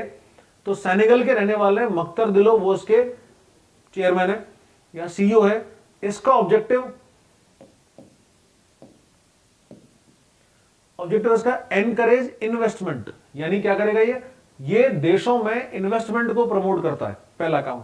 दूसरा एडवाइजरी एंड असेट मैनेजमेंट, तो एक तो सलाहकार का काम करेगा, दूसरा असेट मैनेजमेंट का काम भी करता है। तीसरा टू एनकरेज प्राइवेट सेक्टर। अब ये थोड़ा सा इसका अलग हुआ। क्या अलग हुआ कि अब तक आपने जो ऑर्गेनाइजेशंस पढ़े थे चारों, आईडीए, मीगा और उसके बाद आईएमएफ और आईबीआरडी, वो चारों के चारों ऑर्गेनाइजेशन जो थे वो केवल गवर्नमेंट के साथ डीलिंग करते हैं, जबकि ये जो है आईएफसी ये प्राइवेट सेक्टर के साथ डील करता है। तो ये इसका एक सबसे बड़ा जो है वो अलग से एक फीचर है, क्या कि बाकी अपने जितने पढ़े थे अभी तक वो सारे गवर्नमेंट से डील करते हैं और ये जो ऑर्गेनाइजेशन है वो प्राइवेट सेक्टर के साथ डील करता है। ठीक है, make loans to private sector, तो ये जो ऑर्गेनाइजेशन है वो प्राइवेट सेक्टर को लोन दे सकता है। तो वर्ल्ड बैंक में कुछ जो ऑर्गेनाइजेशन है वो गवर्नमेंट के हैं और कुछ प्राइवेट को लोन देने के लिए बने। ठीक है, तो ये इसमें फर्क है। फिर इसके बाद लास्ट ग्रुप है इसका ICSID, यानी international centre for settlement of investment disputes, यानी अंतरराष्ट्रीय निवेश निस्तारण निवेश विवाद निस्तारण निवेश विवाद निस्तारण केंद्र। तो उसका फुल फॉर्म क्या हुई? ICSID, international centre for settlement of investment disputes, यानी अंतरराष्ट्रीय निवेश विवाद निस्तारण केंद्र। तो नाम से ही समझो कि कोई भी अगर डिस्प्यूट है किसको लेके, ये इन्वेस्टमेंट को लेकर के, तो फिर वो दूर कौन करेगा? वो दूर करेगा ICSID। तो ICSID का ये फंक्शन है क्या कि वो अगर कोई भी डिस्प्यूट है सेटलमेंट को लेकर के या इन्वेस्टमेंट को लेकर के, तो वो दूर ये करेगा। ये बना था कब? 1966 में, तो 1966 में बना। इसमें टोटल मेंबर है कितने? 163, और इसके सेक्रेटरी जनरल या महासचिव हैं मैग काइनियर। तो मैग काइनियर जो है वो इसके क्या है? महासचिव या सेक्रेटरी जनरल। इसका जो ऑब्जेक्टिव या उद्देश्य है वो यही है, क्या? Dispute resolution. डिस्प्यूट किसका? ये इन्वेस्टमेंट का, यानी किसी भी देश या कंपनी का कोई भी विवाद हो, डिस्प्यूट हो, किसको लेकर के? इन्वेस्टमेंट को लेकर के और उसके सेटलमेंट को लेकर के, तो वो कौन दूर करेगा? वो ICSID दूर करेगा। तो ICSID का जो फंक्शन है वो क्या हुआ? उसका सीधा सा फंक्शन ये है कि वो कोई भी डिस्प्यूट होता है उसको वो दूर करेगा। ठीक, अब मैं एक बार पीछे की तरफ आ रहा हूं, ये वाला। तो हमने इसमें टोटल ये 5 ग्रुप्स पढ़े। ठीक है, तो 5 ग्रुप्स का मैं जो फंक्शन वाइज है थोड़ा सा एक एक बार दोबारा आपको बता रहा हूं। IBRD का मतलब क्या था? ये लॉन्ग टर्म लोन देता है बेसिकली किसके लिए? इंफ्रास्ट्रक्चर के लिए। और डील केवल किससे करेगा? ये डील करेगा किससे? केवल गवर्नमेंट से। IDA, इंटरनेशनल डेवलपमेंट एसोसिएशन, इसका जो काम है वो डेवलपमेंटल है। ठीक है, तो बेसिकली गरीबी को दूर करना या हेल्थ को प्रमोट करना, एजुकेशन को प्रमोट करना, इसका ये काम है। IFC, इंटरनेशनल फाइनेंस कॉर्पोरेशन, इसका काम क्या हुआ? ये जो है वो प्राइवेट सेक्टर को लोन देने का काम करता है। ठीक है, तो प्राइवेट सेक्टर को लोन देकर के उसमें इन्वेस्टमेंट को एनहांस करता है, ये इसका काम है।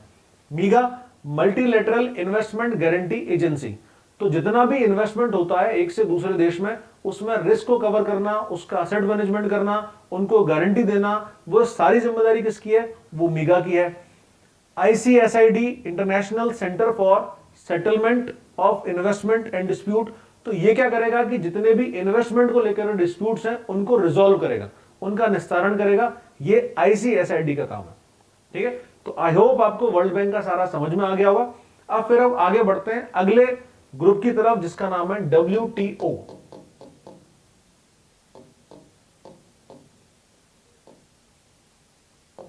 अगला ग्रुप है WTO या विश्व व्यापार संगठन। वर्ल्ड बैंक के बारे में कोई भी क्वेश्चन है तो आप पूछ सकते हैं, फिर हम इस पर डिस्कशन करेंगे। तो वर्ल्ड ट्रेड ऑर्गेनाइजेशन या विश्व व्यापार संगठन,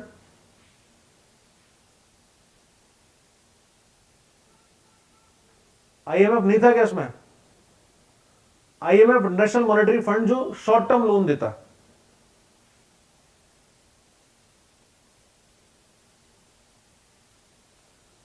दीपाली, आप जो नंबर चल रहा है ना इसमें नीचे, आप इस पर बात कर सकते हैं, आप कॉल कर लीजिए इस पर, वो आपको सारी जानकारी दे देंगे।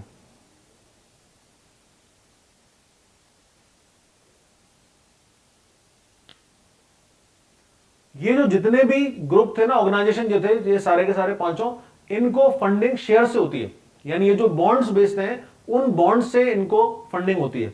आपने जब आरबीआई पढ़ा था उस समय मैंने आपको बताया था कि आरबीआई जो है वो गारंटी के तौर पे क्या रखता है, जब एमएसएफ वो जो एमआरएस वाला सिस्टम है, मिनिमम रिजर्व सिस्टम वाला, उसमें आईएमएफ के बॉन्ड रखता है।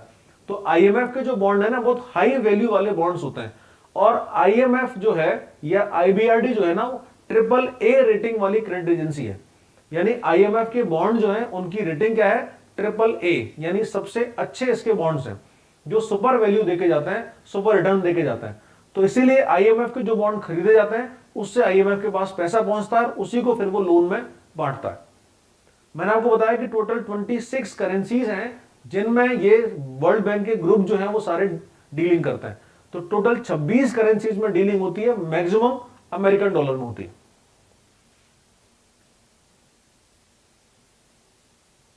टोटल 6 है क्या ये? ठीक है, चलिए।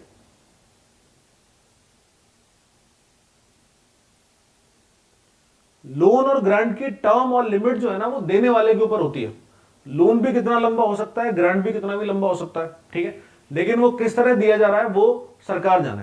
अगर सरकार अपने किसी ऑर्गेनाइजेशन को पैसा दे रही है तो जनरली वो ग्रांट फॉर्म में होता है, और सरकार किसी को प्रॉफिट कमाने के लिए पैसा दे रही है तो वो जो है वो ज्यादातर ये लोन की शेप में होता है।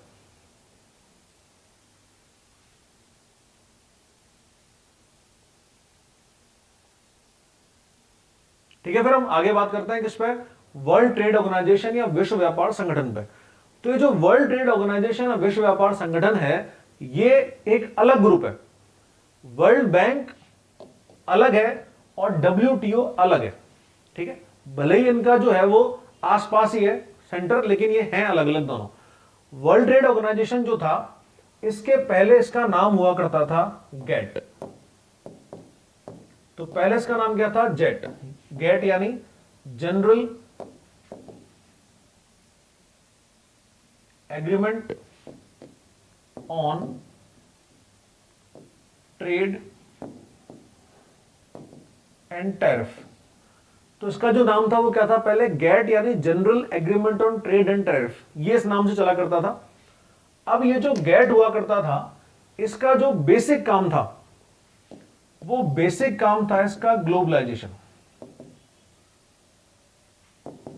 ये आप जानते हो ये जो काम है वो है वैश्वीकरण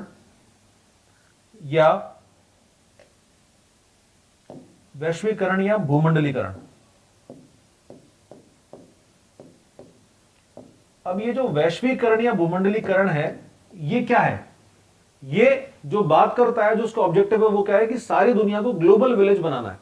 अगर आप पंजाब से हरियाणा जाओ, हरियाणा से यूपी जाओ, यूपी से महाराष्ट्र जाओ या वहां से कर्नाटक जाओ तो आपको कोई दिक्कत नहीं है। उसी तरह से ये एक ऐसा वर्ल्ड चाहता है जिसमें कि हम जैसे एक से दूसरी जगह पर भारत में घूमते हैं उसी तरह से हम दुनिया में जा सकें, यानी आने जाने के सारे वीजा खत्म हो जाए, ठीक है, आपस में जो ट्रेड होता है उस ट्रेड पर जो टैरिफ्स लगते हैं, जो शुल्क लगते हैं वो सारे खत्म हो जाए, ट्रेड बैरियर सारे के सारे खत्म हो जाए, किसी भी देश का सामान दूसरे देश में आसानी से पहुंच जाए और दोनों जगह पर सेम रेट हो। यानी कि अगर कोई चीजें भारत में प्रोड्यूस होती है तो उसकी रेट भारत में वही हो और वो नेपाल में जाता है तो नेपाल में भी सेम रेट पे जाए, तो केवल ट्रांसपोर्टेशन ऐड हो, उसके अलावा उसकी प्राइस सेम हो। तो ये जो प्राइवेटाइजेशन है उसको बढ़ाना चाहते हैं, ये इन्वेस्टमेंट को बढ़ाना चाहते हैं, ये ग्लोबलाइजेशन को बढ़ाना चाहते हैं। तो डब्ल्यूटीओ का जो काम है वो क्या है कि दुनिया में व्यापार को या ट्रेड को बहुत हाई लेवल पर लेके जाना और सारे के सारे टैरिफ्स को खत्म करना। तो ये गेट पहले वही काम करता था, और गेट इसके लिए क्या करता था कि वो अपने जो मेंबर कंट्रीज थे उनके लिए वो जगह जगह राउंड जो थे डायलॉग्स के वो बुलाता था। तो सारे देश इकट्ठे होते थे और वो किस तरह से तैयार होंगे अपने ट्रेड के टैरिफ्स को खत्म करने के लिए, वो उस पर सारे डायलॉग चलते थे। तो फाइनली इन लोगों ने क्या तय किया कि गैट का नाम खत्म करके इसको WTO बनाया जाए, और इस तरह से 1 जनवरी 1995 को WTO का एग्जिस्टेंस हुआ। तो गैट को कर दिया गया खत्म। कब? गैट खत्म हुआ January 1, 1995 को, और नया ऑर्गेनाइजेशन कौन सा बना? WTO। तो WTO का फॉर्मर ऑर्गेनाइजेशन कौन सा है? ये गैट है। ठीक है, अब हम इस पे आते हैं। WTO कब बना? ये बना 1 जनवरी 1995 को। तो 1 जनवरी 1995 को बना WTO या वर्ल्ड ट्रेड ऑर्गेनाइजेशन। इसका हेडक्वार्टर या इसका मुख्यालय वो है कहां पर? जेनेवा, स्विट्जरलैंड में। तो स्विट्जरलैंड की कैपिटल है जेनेवा, वहां पर WTO का ये हेडक्वार्टर है। इसमें फिलहाल जो मेंबर है वो कितने हैं? 164। तो कुल 164 देश इस समय WTO के मेंबर्स हैं। अब हम बात करते हैं इसके फंक्शंस की।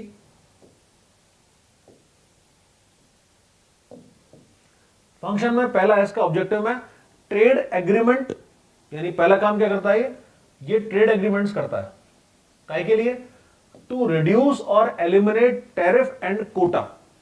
तो जो टैरिफ्स होते हैं, जितने भी ट्रेड के टैरिफ्स या व्यापार के शुल्क होते हैं, चाहे वो कस्टम एक्साइज ड्यूटी हो, चाहे वो कोई किसी देश का टैक्स हो, तो वो सबको खत्म करना है। और दूसरा, इस पर कोटा खत्म करना है। यानी कि बहुत सारे देशों ने, पहले भारत भी उनमें शामिल था, इन्होंने क्या कर रखा था? ये कोटा फिक्स कर रखा था प्रोडक्शन का, कि इतने लेवल से ज्यादा जो है वो प्रोडक्शन नहीं हो सकता। और जब प्रोडक्शन कम होगा तो सीधी सी बात है सप्लाई भी कम होगी, और सप्लाई कम होगी तो उसकी प्राइस ज्यादा होंगी। तो इसीलिए प्राइस स्टेबिलिटी के लिए, प्राइस कम करने के लिए और प्रोडक्शन में एक्सपर्टाइज लाने के लिए ये चाहता क्या है कि कोटा सिस्टम को खत्म किया जाए। तो इस तरह से जितने भी व्यापारिक शुल्क हैं या टैरिफ्स हैं और जितना भी कोटा है उसको खत्म करना है। उससे क्या होगा? ये ट्रेड एग्रीमेंट्स करता है इसके लिए। फिर है assistance of developing, under developing and least developed countries. तो जितने भी ये कम विकसित, अल्प विकसित और सबसे पिछड़े हुए देश हैं, उन सबको वो सहायता देता है। ठीक है, तो assistance of developing, under developing and least developing countries, उन सबको सहायता देगा। अब ये क्या है? प्रोडक्ट ऑफ ग्लोबलाइजेशन है। तो अल्टीमेट जो गोल है वो उसका क्या है? अल्टीमेट गोल है इसका ग्लोबलाइजेशन या भूमंडलीकरण। तो जो कुछ WTO करता है वो किसके लिए करता है? इस के लिए करता है। ठीक है, यानी इस जो ये वाला है ना, क्या वैश्वीकरण, भूमंडलीकरण, उसको बढ़ाने के लिए कर रहा है। तो ये इसका मेन फंक्शन है। अब इस पे एक बात आती है सब्सिडीज की। तो जिस बात पे सबसे ज्यादा बात अटक रही है वो सब्सिडीज है। सब्सिडीज क्या होती हैं वो हम सब जानते हैं।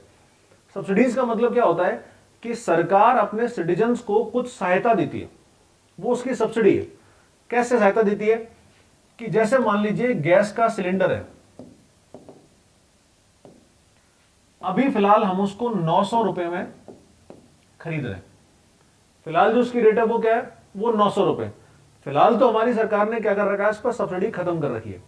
लेकिन पहले किसी जमाने में, once upon a time, during Manmohan Singh government, क्या हुआ करता था कि इसकी प्राइस थी 924 रुपए। तो उस समय गैस सिलेंडर की प्राइस थी ज्यादा, लेकिन जो कस्टमर पे करता था, once upon a time customer pay करता था लगभग 414 रुपए। तो कस्टमर ने कितने पे किए? तो उस समय 414 रुपए, और सिलेंडर की जो एक्चुअल प्राइस थी वो कितनी थी? 924 रुपए। अब ये जो बीच का गैप है ये वाला, इसी गैप को बोलते हैं क्या? सब्सिडी। तो ये जो बीच का गैप है वो सरकार हमारी तरफ से पे कर रही थी उन गैस कंपनीज को, जैसे इंडेन को, भारत गैस को, एचपी को। तो भारत गैस और एचपी ने सिलेंडर हमें कितने का दिया? 924 का दिया। ठीक, 924 का किस तरह से दिया कि हमारी तरफ से सरकार ने उसको, बीच का जो डिफरेंस अमाउंट था, ये लगभग 510 रुपए जो हुए, वो सरकार ने उसको पे किए, हमने उसको पे नहीं किए। हमने तो 414 दिए, तो हमने दिए 414, बाकी जो पैसा बचा वो किसने दिया? वो सरकार ने हमारी तरफ से दे दिया। तो उसको क्या बोलते हैं? इसको बोलते हैं सब्सिडी। तो अब WTO क्या कर रहा है? वो ये कहता है कि आप इन सब्सिडीज को खत्म करो। क्योंकि जितनी ज्यादा सब्सिडीज होंगी, इकोनॉमिक्स के पॉइंट ऑफ व्यू से सब्सिडीज बहुत घातक होती हैं, ऐसा इकोनॉमिक्स बोलता है।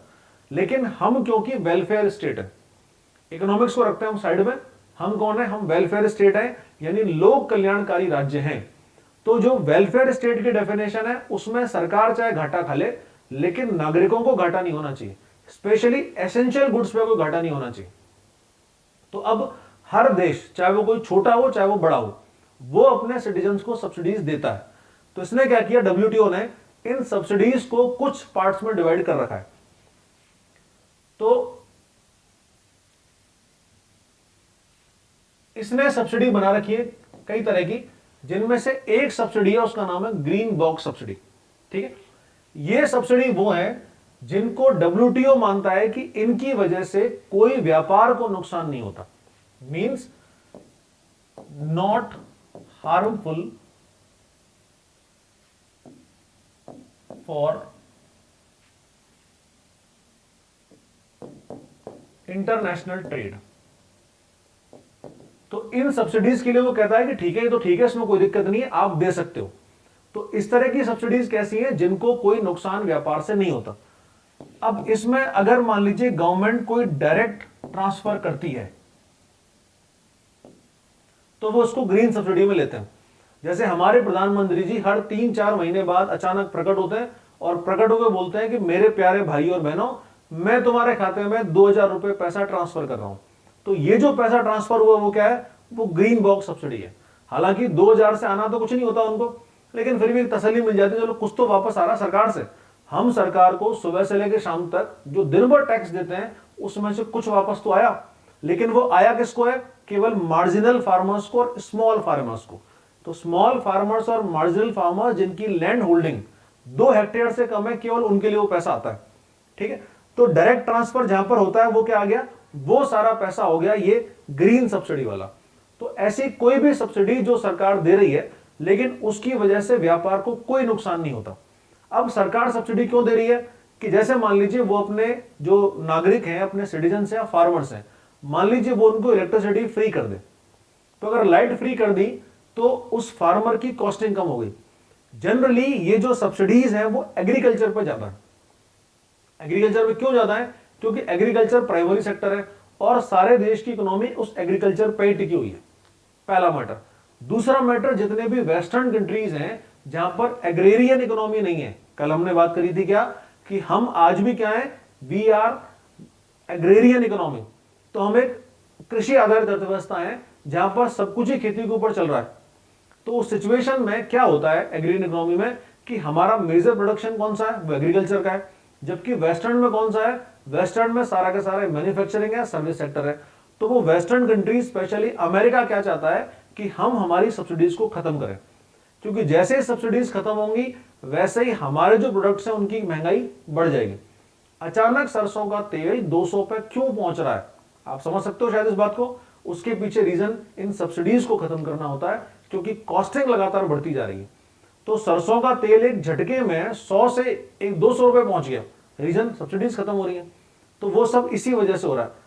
चावल की प्राइस लगातार बढ़ रही है, गेहूं की प्राइस लगातार बढ़ रही है, क्योंकि सरकार सब्सिडीज को खत्म करती जा रही है।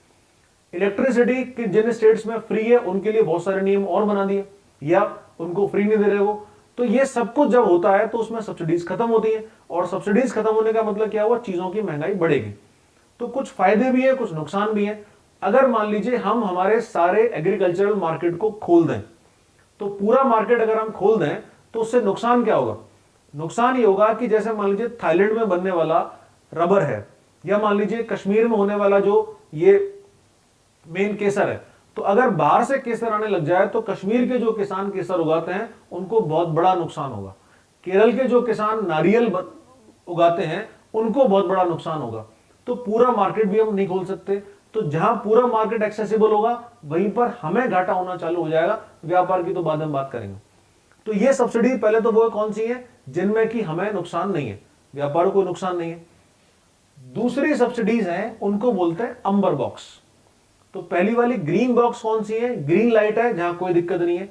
दूसरी कौन सी है, अंबर बॉक्स। ये अंबर बॉक्स वाली सब्सिडी कौन सी है, अंबर बॉक्स में थोड़ा सा नुकसान होता है। इसमें जनरली कौन सी आती है, जैसे कि एमएसपी। एमएसपी आप जानते हो, मिनिमम सपोर्ट प्राइस। तो सरकार जो किसानों को एमएसपी जारी करती है रबी और खरीफ दोनों फसलों के लिए, करीब 26-27 क्रॉप्स हैं जो उसमें शामिल हैं, तो उन क्रॉप्स की जो एमएसपी जारी होती है उसकी वजह से क्या होता है कि सरकार को कई बार, जबकि मार्केट प्राइस कम होती है, तो सरकार को ज्यादा प्राइस पर खरीदना पड़ता है। अब वेस्टर्न कंट्रीज तो क्या चाहते हैं कि इंडियन जो एमएसपी है वो खत्म हो। क्यों खत्म हो? क्योंकि जैसे ही भारत की एमएसपी खत्म होगी, अब किसान क्या करता है कि उसने मान लीजिए देखा कि गेहूं की एमएसपी जो है ना, जो सरकार ने जारी की, मान लीजिए वो 1400 रुपए, ये हम एक वीट की बात कर रहे हैं, और दूसरी तरफ जो इसकी मार्केट प्राइस है वो मान लीजिए घट के आ गई 1300 रुपए। अब किसान किसको बेचेगा? किसान बेचेगा एमएसपी पे सरकार को, और सरकार क्या करेगी? सरकार इसको उठा करके एफसीआई यानी फूड कॉर्पोरेशन ऑफ इंडिया के गोडाउन में पटक देगी।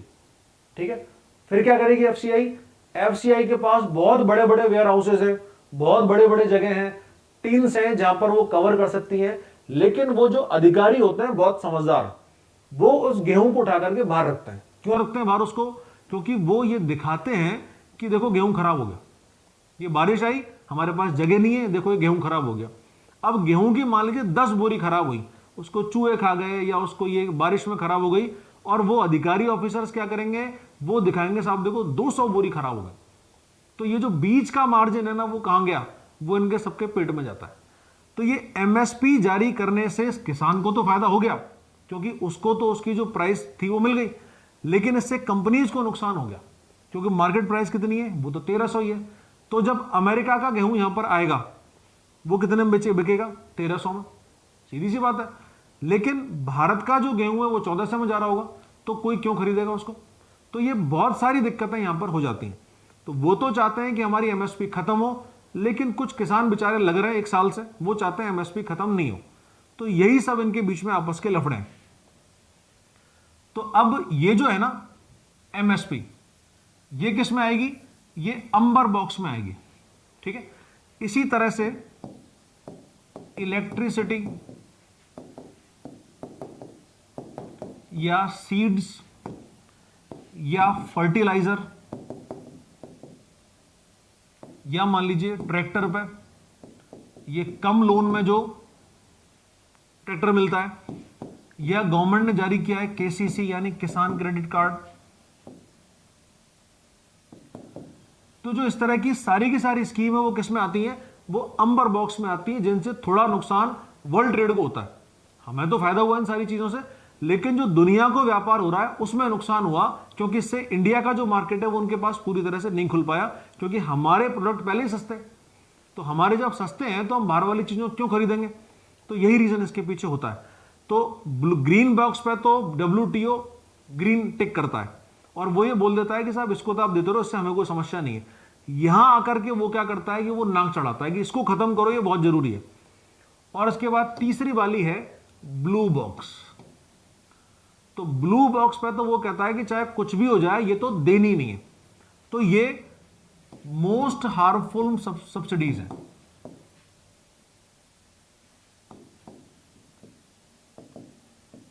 तो these are most harmful subsidies for international trade.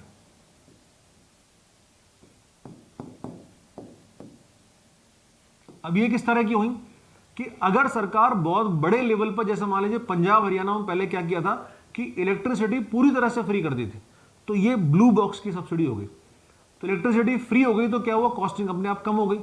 पहले हम डीजल पर बहुत भारी सब्सिडी दिया करते थे, जो फिलहाल सरकार ने खत्म कर दी, वो इस ब्लू बॉक्स में आ गई। जैसे स्विट्जरलैंड क्या करता है कि वो आज भी अगर कोई भी किसान वहां का गाय खरीदता है तो वो उसको उतना ही पैसा वापस करता है। यानी मान लीजिए किसी ने 50,000 की वहां पर गाय खरीदी, तो स्विट्जरलैंड गवर्नमेंट क्या करेगी? उसके खाते में 50,000 रुपए ट्रांसफर कर देगी। पर वो तो क्या ईमानदार लोग हैं, 50 की खरीदेंगे तो सरकार को 50 ही बताएंगे। हमारे यहाँ 50 की खरीदेंगे, 1 लाख का बिल लगाएंगे और कोशिश करेंगे 2 लाख मिले। तो हमारे यहाँ अलग सिस्टम है। स्विट्जरलैंड वाले ईमानदार हैं तो वो 100% उनको सब्सिडी सरकार देती है। हमें अगर देना शुरू कर दे तो हम क्या करेंगे? उसका हम उसको सारा घाटे में दिखाएंगे पूरी तरह से। कुछ दिन बाद दिखा देंगे वो गाय मर गई, फिर उसका इंश्योरेंस का पैसा और उठा लेंगे।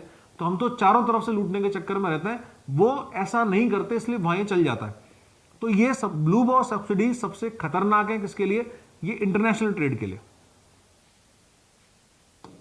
फिर इसके बाद अगला है एशियन डेवलपमेंट बैंक या एशियाई विकास बैंक। अगला ग्रुप है ये एशियाई विकास बैंक।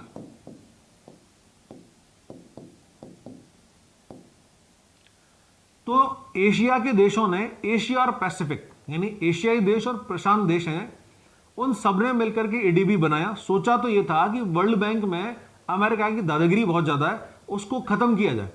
तो अमेरिकन दादागिरी को खत्म करने के लिए क्या किया? ये एडीबी बनाया गया। किसने बनाया? एशियन कंट्रीज ने मिलकर के बनाया। लेकिन फिलहाल ये एशियन, अफ्रीकन और पैसिफिक, क्योंकि ये पूरा जो एरिया है ये लेस डेवलप्ड एरिया है, तो इन सभी देशों को लोन देता है। तो इन सभी देशों के लिए बैंकिंग फैसिलिटी ये देता है। अब हम एडीबी के बारे में बात करें। एडीबी जो है ये बना था 1966 में। तो एस्टेब्लिशमेंट कब है इसका? 1966। हेडक्वार्टर है इसका मनीला में। और मनीला किसकी कैपिटल है? फिलीपींस की। तो एक आइलैंड कंट्री है फिलीपींस, वहां की राजधानी है मनीला, वहां है ये एडीबी या एशियन डेवलपमेंट बैंक। प्रेसिडेंट है इसके मतात्सुगु असाकावा।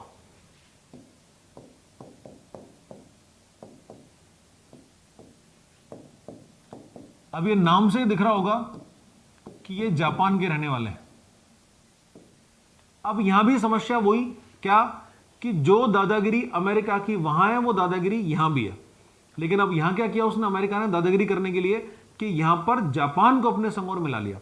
तो उसमें सबसे बड़ी जो शेयर होल्डिंग है एडीबी में, वो जापान और अमेरिका दोनों की एक है, दोनों की बराबर हो जाती है। अब दोनों मिलकर के डिसीजन लेते हैं इसमें। तो एडीबी का हमेशा जो प्रेसिडेंट बनेगा वो कौन होगा? वो हमेशा जापानीज होगा। ठीक है, तो एडीबी का प्रेसिडेंट हमेशा कौन होगा? वो जापानीज ही होगा। अब इसमें मिली भगत किसकी है? अमेरिका और जापान दोनों की है। तो जिस पे इनका फोकस है एडीबी का, वो एक तो है एजुकेशन यानी शिक्षा, दूसरा है environmental issues and climate change यानी जलवायु परिवर्तन और जलवायु मुद्दे और पर्यावरण परिवर्तन, ये इंफ्रास्ट्रक्चर यानी कि संस्थागत विकास जितना भी है वो, और रीजनल कोऑपरेशन यानी क्षेत्रीय सहयोग। तो शिक्षा, पर्यावरण मुद्दे और जलवायु परिवर्तन, संस्थागत विकास और आपसी सहयोग, क्षेत्रीय सहयोग, ये चार वो फोकस एरिया हैं जिसके लिए ये लोन देता है। तो लोन किसको देता है? ये लोन अब तो फिलहाल किसी को भी दे सकता है, लेकिन जनरली जो इसका एरिया है वो एक तो है एशिया, दूसरा एरिया पैसिफिक और तीसरा एरिया है इसका अफ्रीकन। तो इनको ये सबको लोन देता है, एशियन, पैसिफिक और अफ्रीकन कंट्रीज को। अब जो प्रॉब्लम वहां पर थी, कौन सी? वोटिंग पावर वाली, वही समस्या यहां भी आए खड़ी हुई है। तो यहां पर भी उसी तरह से वोटिंग पावर है, यानी वही एसडीआर या स्पेशल ड्रॉइंग राइट है।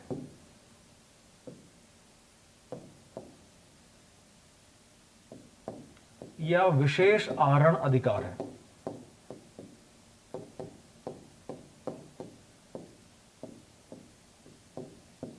अब ये जो स्पेशल ड्राइंग राइट है ना, विशेष आहरण अधिकार, इसमें भी सेम वही सिस्टम है जैसे वहां पर आपने परसेंटेज वाला देखा वोट वैल्यू, यहां पर ही वही है कि ये जो वोट वैल्यू है इसमें सबसे पहले ये दोनों है।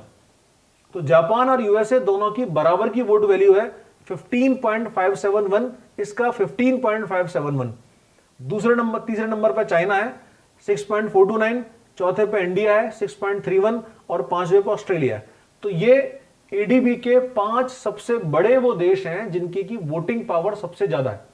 तो मेन दादागिरी किसकी? इन दोनों की, जापान और यूएसए की। थर्ड पे चाइना, फोर्थ पे इंडिया, फिफ्थ पे ऑस्ट्रेलिया।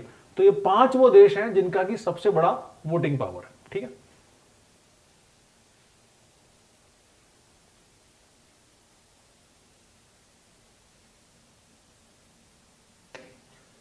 फिर अगला है न्यू डेवलपमेंट बैंक यानी एनडीबी। तो ये वाला जो है वो कौन सा है? एनडीबी या न्यू डेवलपमेंट बैंक यानी नया विकास बैंक। हिंदी में इसको क्या बोलेंगे हम? नवीन विकास बैंक।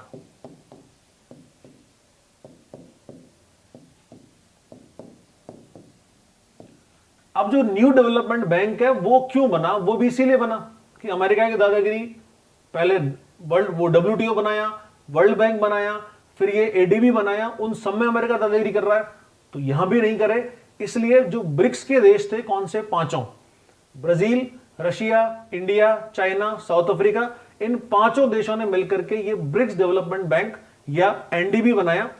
तो इसी का दूसरा नाम है क्या, ब्रिक्स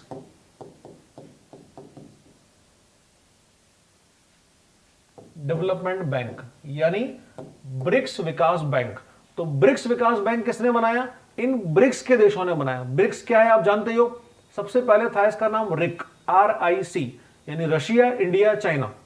तो एक अमेरिकन इकोनॉमिस्ट थे, उन्होंने बोला था कि जो 19th सेंचुरी थी वो तो किसकी थी, ब्रिटेन की थी, 20th सेंचुरी ये अमेरिका की थी, और 21st सेंचुरी इन तीन देशों की होगी, रशिया, इंडिया और चाइना की। यानी ये तीन देश जो है वो वर्ल्ड में इकोनॉमी पर राज करने वाले हैं, रशिया, इंडिया और चाइना। तो उसको उसने रिक नाम दिया था, जो फॉर्म जो बनाई थी उन्होंने वो क्या बनाई थी, RIC, रिक। तो अब फिर अगला चौथा इसमें शामिल कर दिया ब्राजील। तो इसको कैसे बनाया देखो, तो सबसे पहले नाम क्या था इसका, रिक। रिक में R फॉर रशिया है, I फॉर इंडिया है और C फॉर चाइना है, ठीक है। तो रिक बनाया कौन, रशिया, इंडिया, चाइना। तो क्या बोला है, तीन देश वर्ल्ड की इकोनॉमी को रूल करने वाले हैं। फिर क्या हुआ, फिर बोला कि एक और आ गया, ये ब्रिक हो गया, इसका नाम था ब्राजील। तो किया क्या कि ये जो रशिया, इंडिया, चाइना, ये यूरेशिया से, यूरोप और एशिया दोनों से। फिर साउथ अमेरिका से कौन सा लिया, ब्राजील। और फिर फाइनली एक और आ गया, ये S फॉर साउथ अफ्रीका, यानी दक्षिण अफ्रीका। तो इस तरह से 5 देश बने ब्रिक्स के नाम से, Brazil, Russia, India, China, South Africa. तो ये किसको रिप्रेजेंट करते हैं, दुनिया में थर्ड वर्ल्ड जैसी एक वो आई थी टर्म। थर्ड वर्ल्ड का मतलब था तीसरी दुनिया। जब कोल्ड वॉर चल रहा था दुनिया में 1945 के बाद, जब बाइपोलर वर्ल्ड हो गया था, एक तरफ अमेरिका था, एक तरफ रशिया था, USSR हुआ करता था, तो ये दोनों जो है वो दुनिया पर उस समय राज कर रहे थे। दोनों ने अपने अपने ग्रुप्स बना रखे थे, अपने अपने जो है वो लठे तैयार कर रखे थे। जैसे पाकिस्तान अमेरिका का हो गया था, ठीक है, ऑस्ट्रेलिया अमेरिका का हो गया था, या पोलैंड था वो रशिया का हो गया था। सबके अपने लठे तैयार थे इनके। लेकिन 1991 में जैसे ही रशिया का डिसइंटीग्रेशन हुआ, ये सब कुछ खत्म हो गया। अब अकेला राजा कौन रह गया, अमेरिका। तो अमेरिका की इकोनॉमिक पावर को कम करने के लिए रशिया ने, इंडिया ने और चाइना ने ये ग्रुप बनाया। फिर क्योंकि हम क्या बात कर रहे थे कि हम जो है वो लेस डेवलपमेंट वाले हैं, कि डेवलपिंग कंट्रीज हैं, तो उसमें साउथ अफ्रीका आया, अफ्रीका से, इस कॉन्टिनेंट से आया, और ब्राजील आया साउथ अमेरिका से। तो नॉर्थ अमेरिका और यूरोप का इसमें कोई रिप्रेजेंटेशन नहीं है, ओशिनिया जो कॉन्टिनेंट है उसका भी नहीं है। तो इन पांचों देशों ने मिलकर के ये वाला बैंक बनाया, ठीक है। अब इसमें बनाया कब इसको,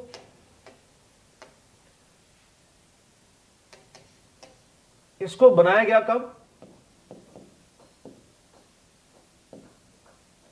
इसको बनाया जुलाई 2015 में। तो जुलाई 2015 में बनाया गया क्या, NDB या न्यू डेवलपमेंट बैंक, ठीक है। और इसका हेडक्वार्टर कहां पर रखा गया, शंघाई में। शंघाई आप जानते हो ये चाइना में। तो शंघाई में क्या है, इसका हेडक्वार्टर है। शंघाई चाइना की कमर्शियल कैपिटल है। जैसे इंडिया की कमर्शियल कैपिटल कौन सी है, मुंबई है, ऐसे शंघाई चाइना की कमर्शियल कैपिटल है, वहां पर इसका हेडक्वार्टर था। तो जब ये बना था 2015 में, तो इसके पहले जो प्रेसिडेंट बने इस बैंक के, उनका नाम था KV कामत, जो समय ICICI बैंक के हेड हुआ करते थे, और वो इसके पहले चेयरमैन थे, ठीक है।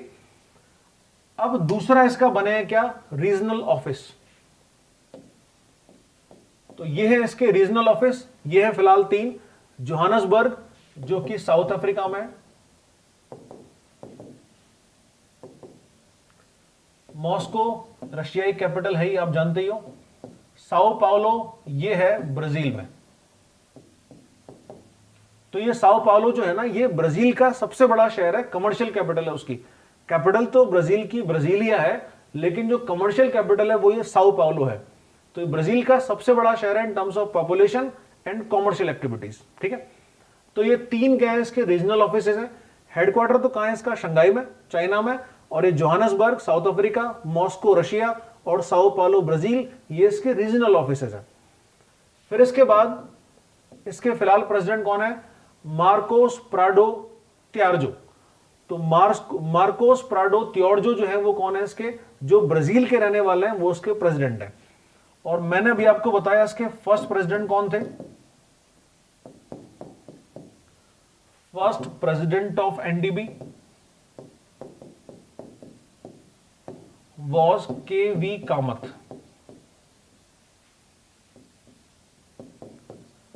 जो भारतीय थे, तो ये थे इसके फर्स्ट प्रेसिडेंट, और ये है अब इसके दूसरे प्रेसिडेंट कौन, मार्कोस प्राडो त्यारजो, ब्राजील के रहने वाले।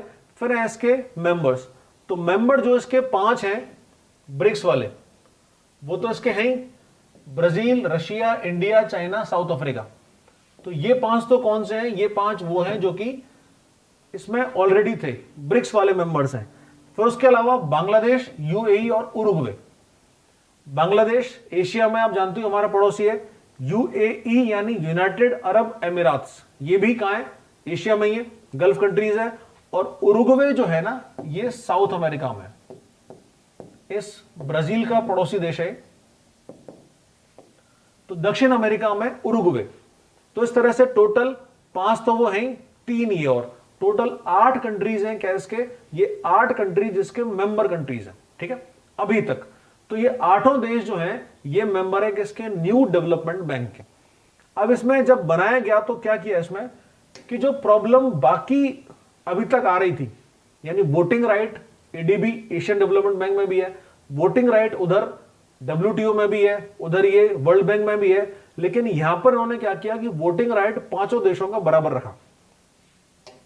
ये आपको इनका वोटिंग राइट दिख रहा होगा, या इनकी शेयर होल्डिंग दिख रही होगी। जैसे हमने टोटल 100 वोट्स की वैल्यू रखी मान लीजिए, तो टोटल जो 100 वोट्स हैं उसमें 20-20% इन 4 देशों के पास है, यानी Brazil, India, China, South Africa, Russia, जो 5 इसके मेंबर कंट्रीज हैं, भले ही उनकी इकोनॉमी कैसी भी हो, किसी की अच्छी हो किसी की खराब हो, लेकिन 5 को इक्वल शेयरिंग दी है। तो 5 के 5 जो है उनकी शेयरिंग कैसी है, बराबर है। अब जब इसको बनाया गया, इसको बनाने के लिए जो इसकी ऑथराइज्ड कैपिटल थी, ऑथराइज्ड कैपिटल आप जानते हो यानी अधिकृत पूंजी। कैपिटल मार्केट वाला जो हमारा क्लास था उसमें हमने पढ़ा था ऑथराइज्ड कैपिटल क्या होती है। तो इसकी ऑथराइज्ड कैपिटल थी, ये थी $100 बिलियन।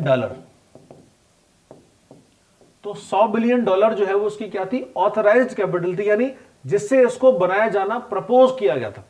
तो प्रपोज्ड कैपिटल कितनी थी इसकी, $100 बिलियन, ये थी ऑथराइज्ड कैपिटल मानी जाएगी। और दूसरी जो है इसकी पेड अप कैपिटल, यानी जिससे ये शुरू हुआ, इसको बोलते हैं हिंदी में चुकता पूंजी। तो पेड अप कैपिटल या चुकता पूंजी जिससे ये शुरू हुआ वो था $50 बिलियन।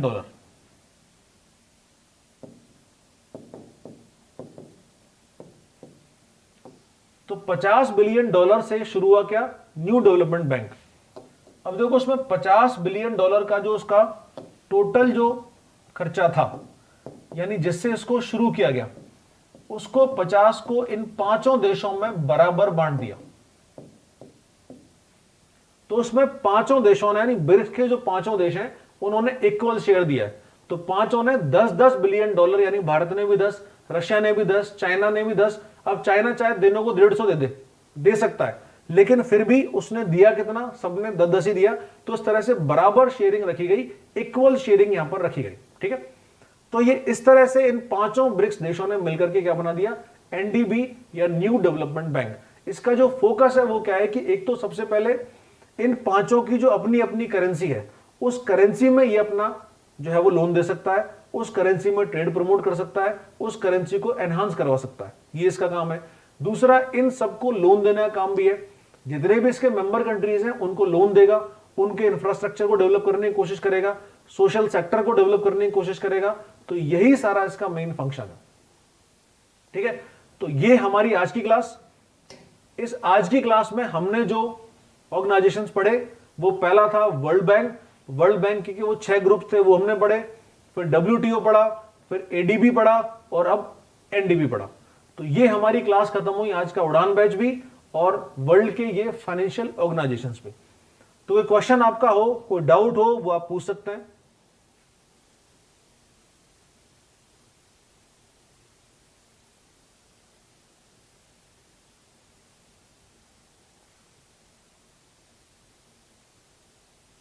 इंडिया वर्ल्ड बैंक के इन सभी 6 ग्रुप्स का मेंबर है, ठीक है।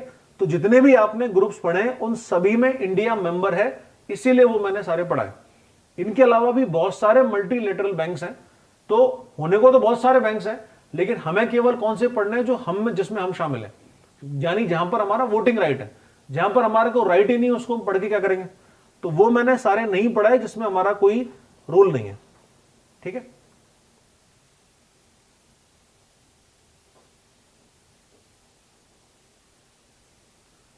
देखो इसमें अमेरिका को शामिल नहीं करना चाहते थे। जो ADB बना था उस ADB में अमेरिका को शामिल नहीं करना चाहते थे, लेकिन अमेरिका ने बैकडोर एंट्री ली जापान के थ्रू।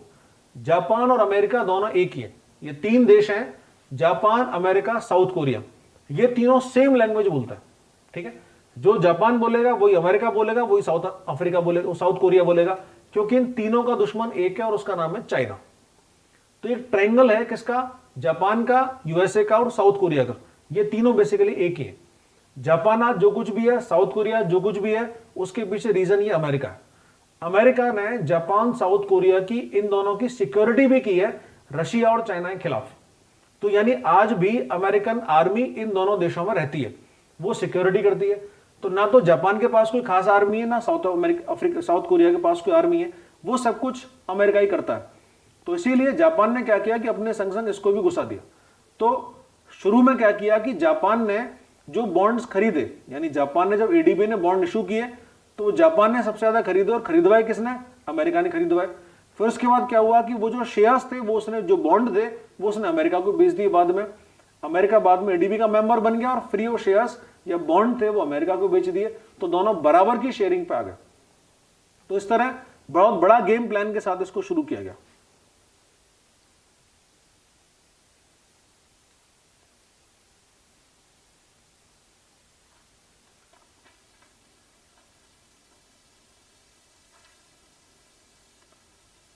देखो जो हमने गेट पढ़ा था ना, गेट,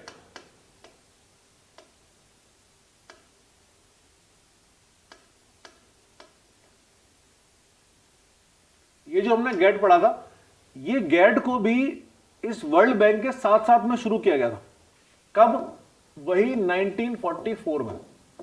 तो गेट कब बना था, 1944 में, ठीक है।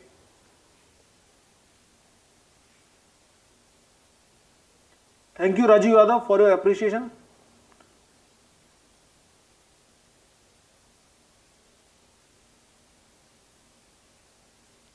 तो और कोई क्वेश्चन है आप लोगों का, बताइए, फिर इस सेशन को हम खत्म करें।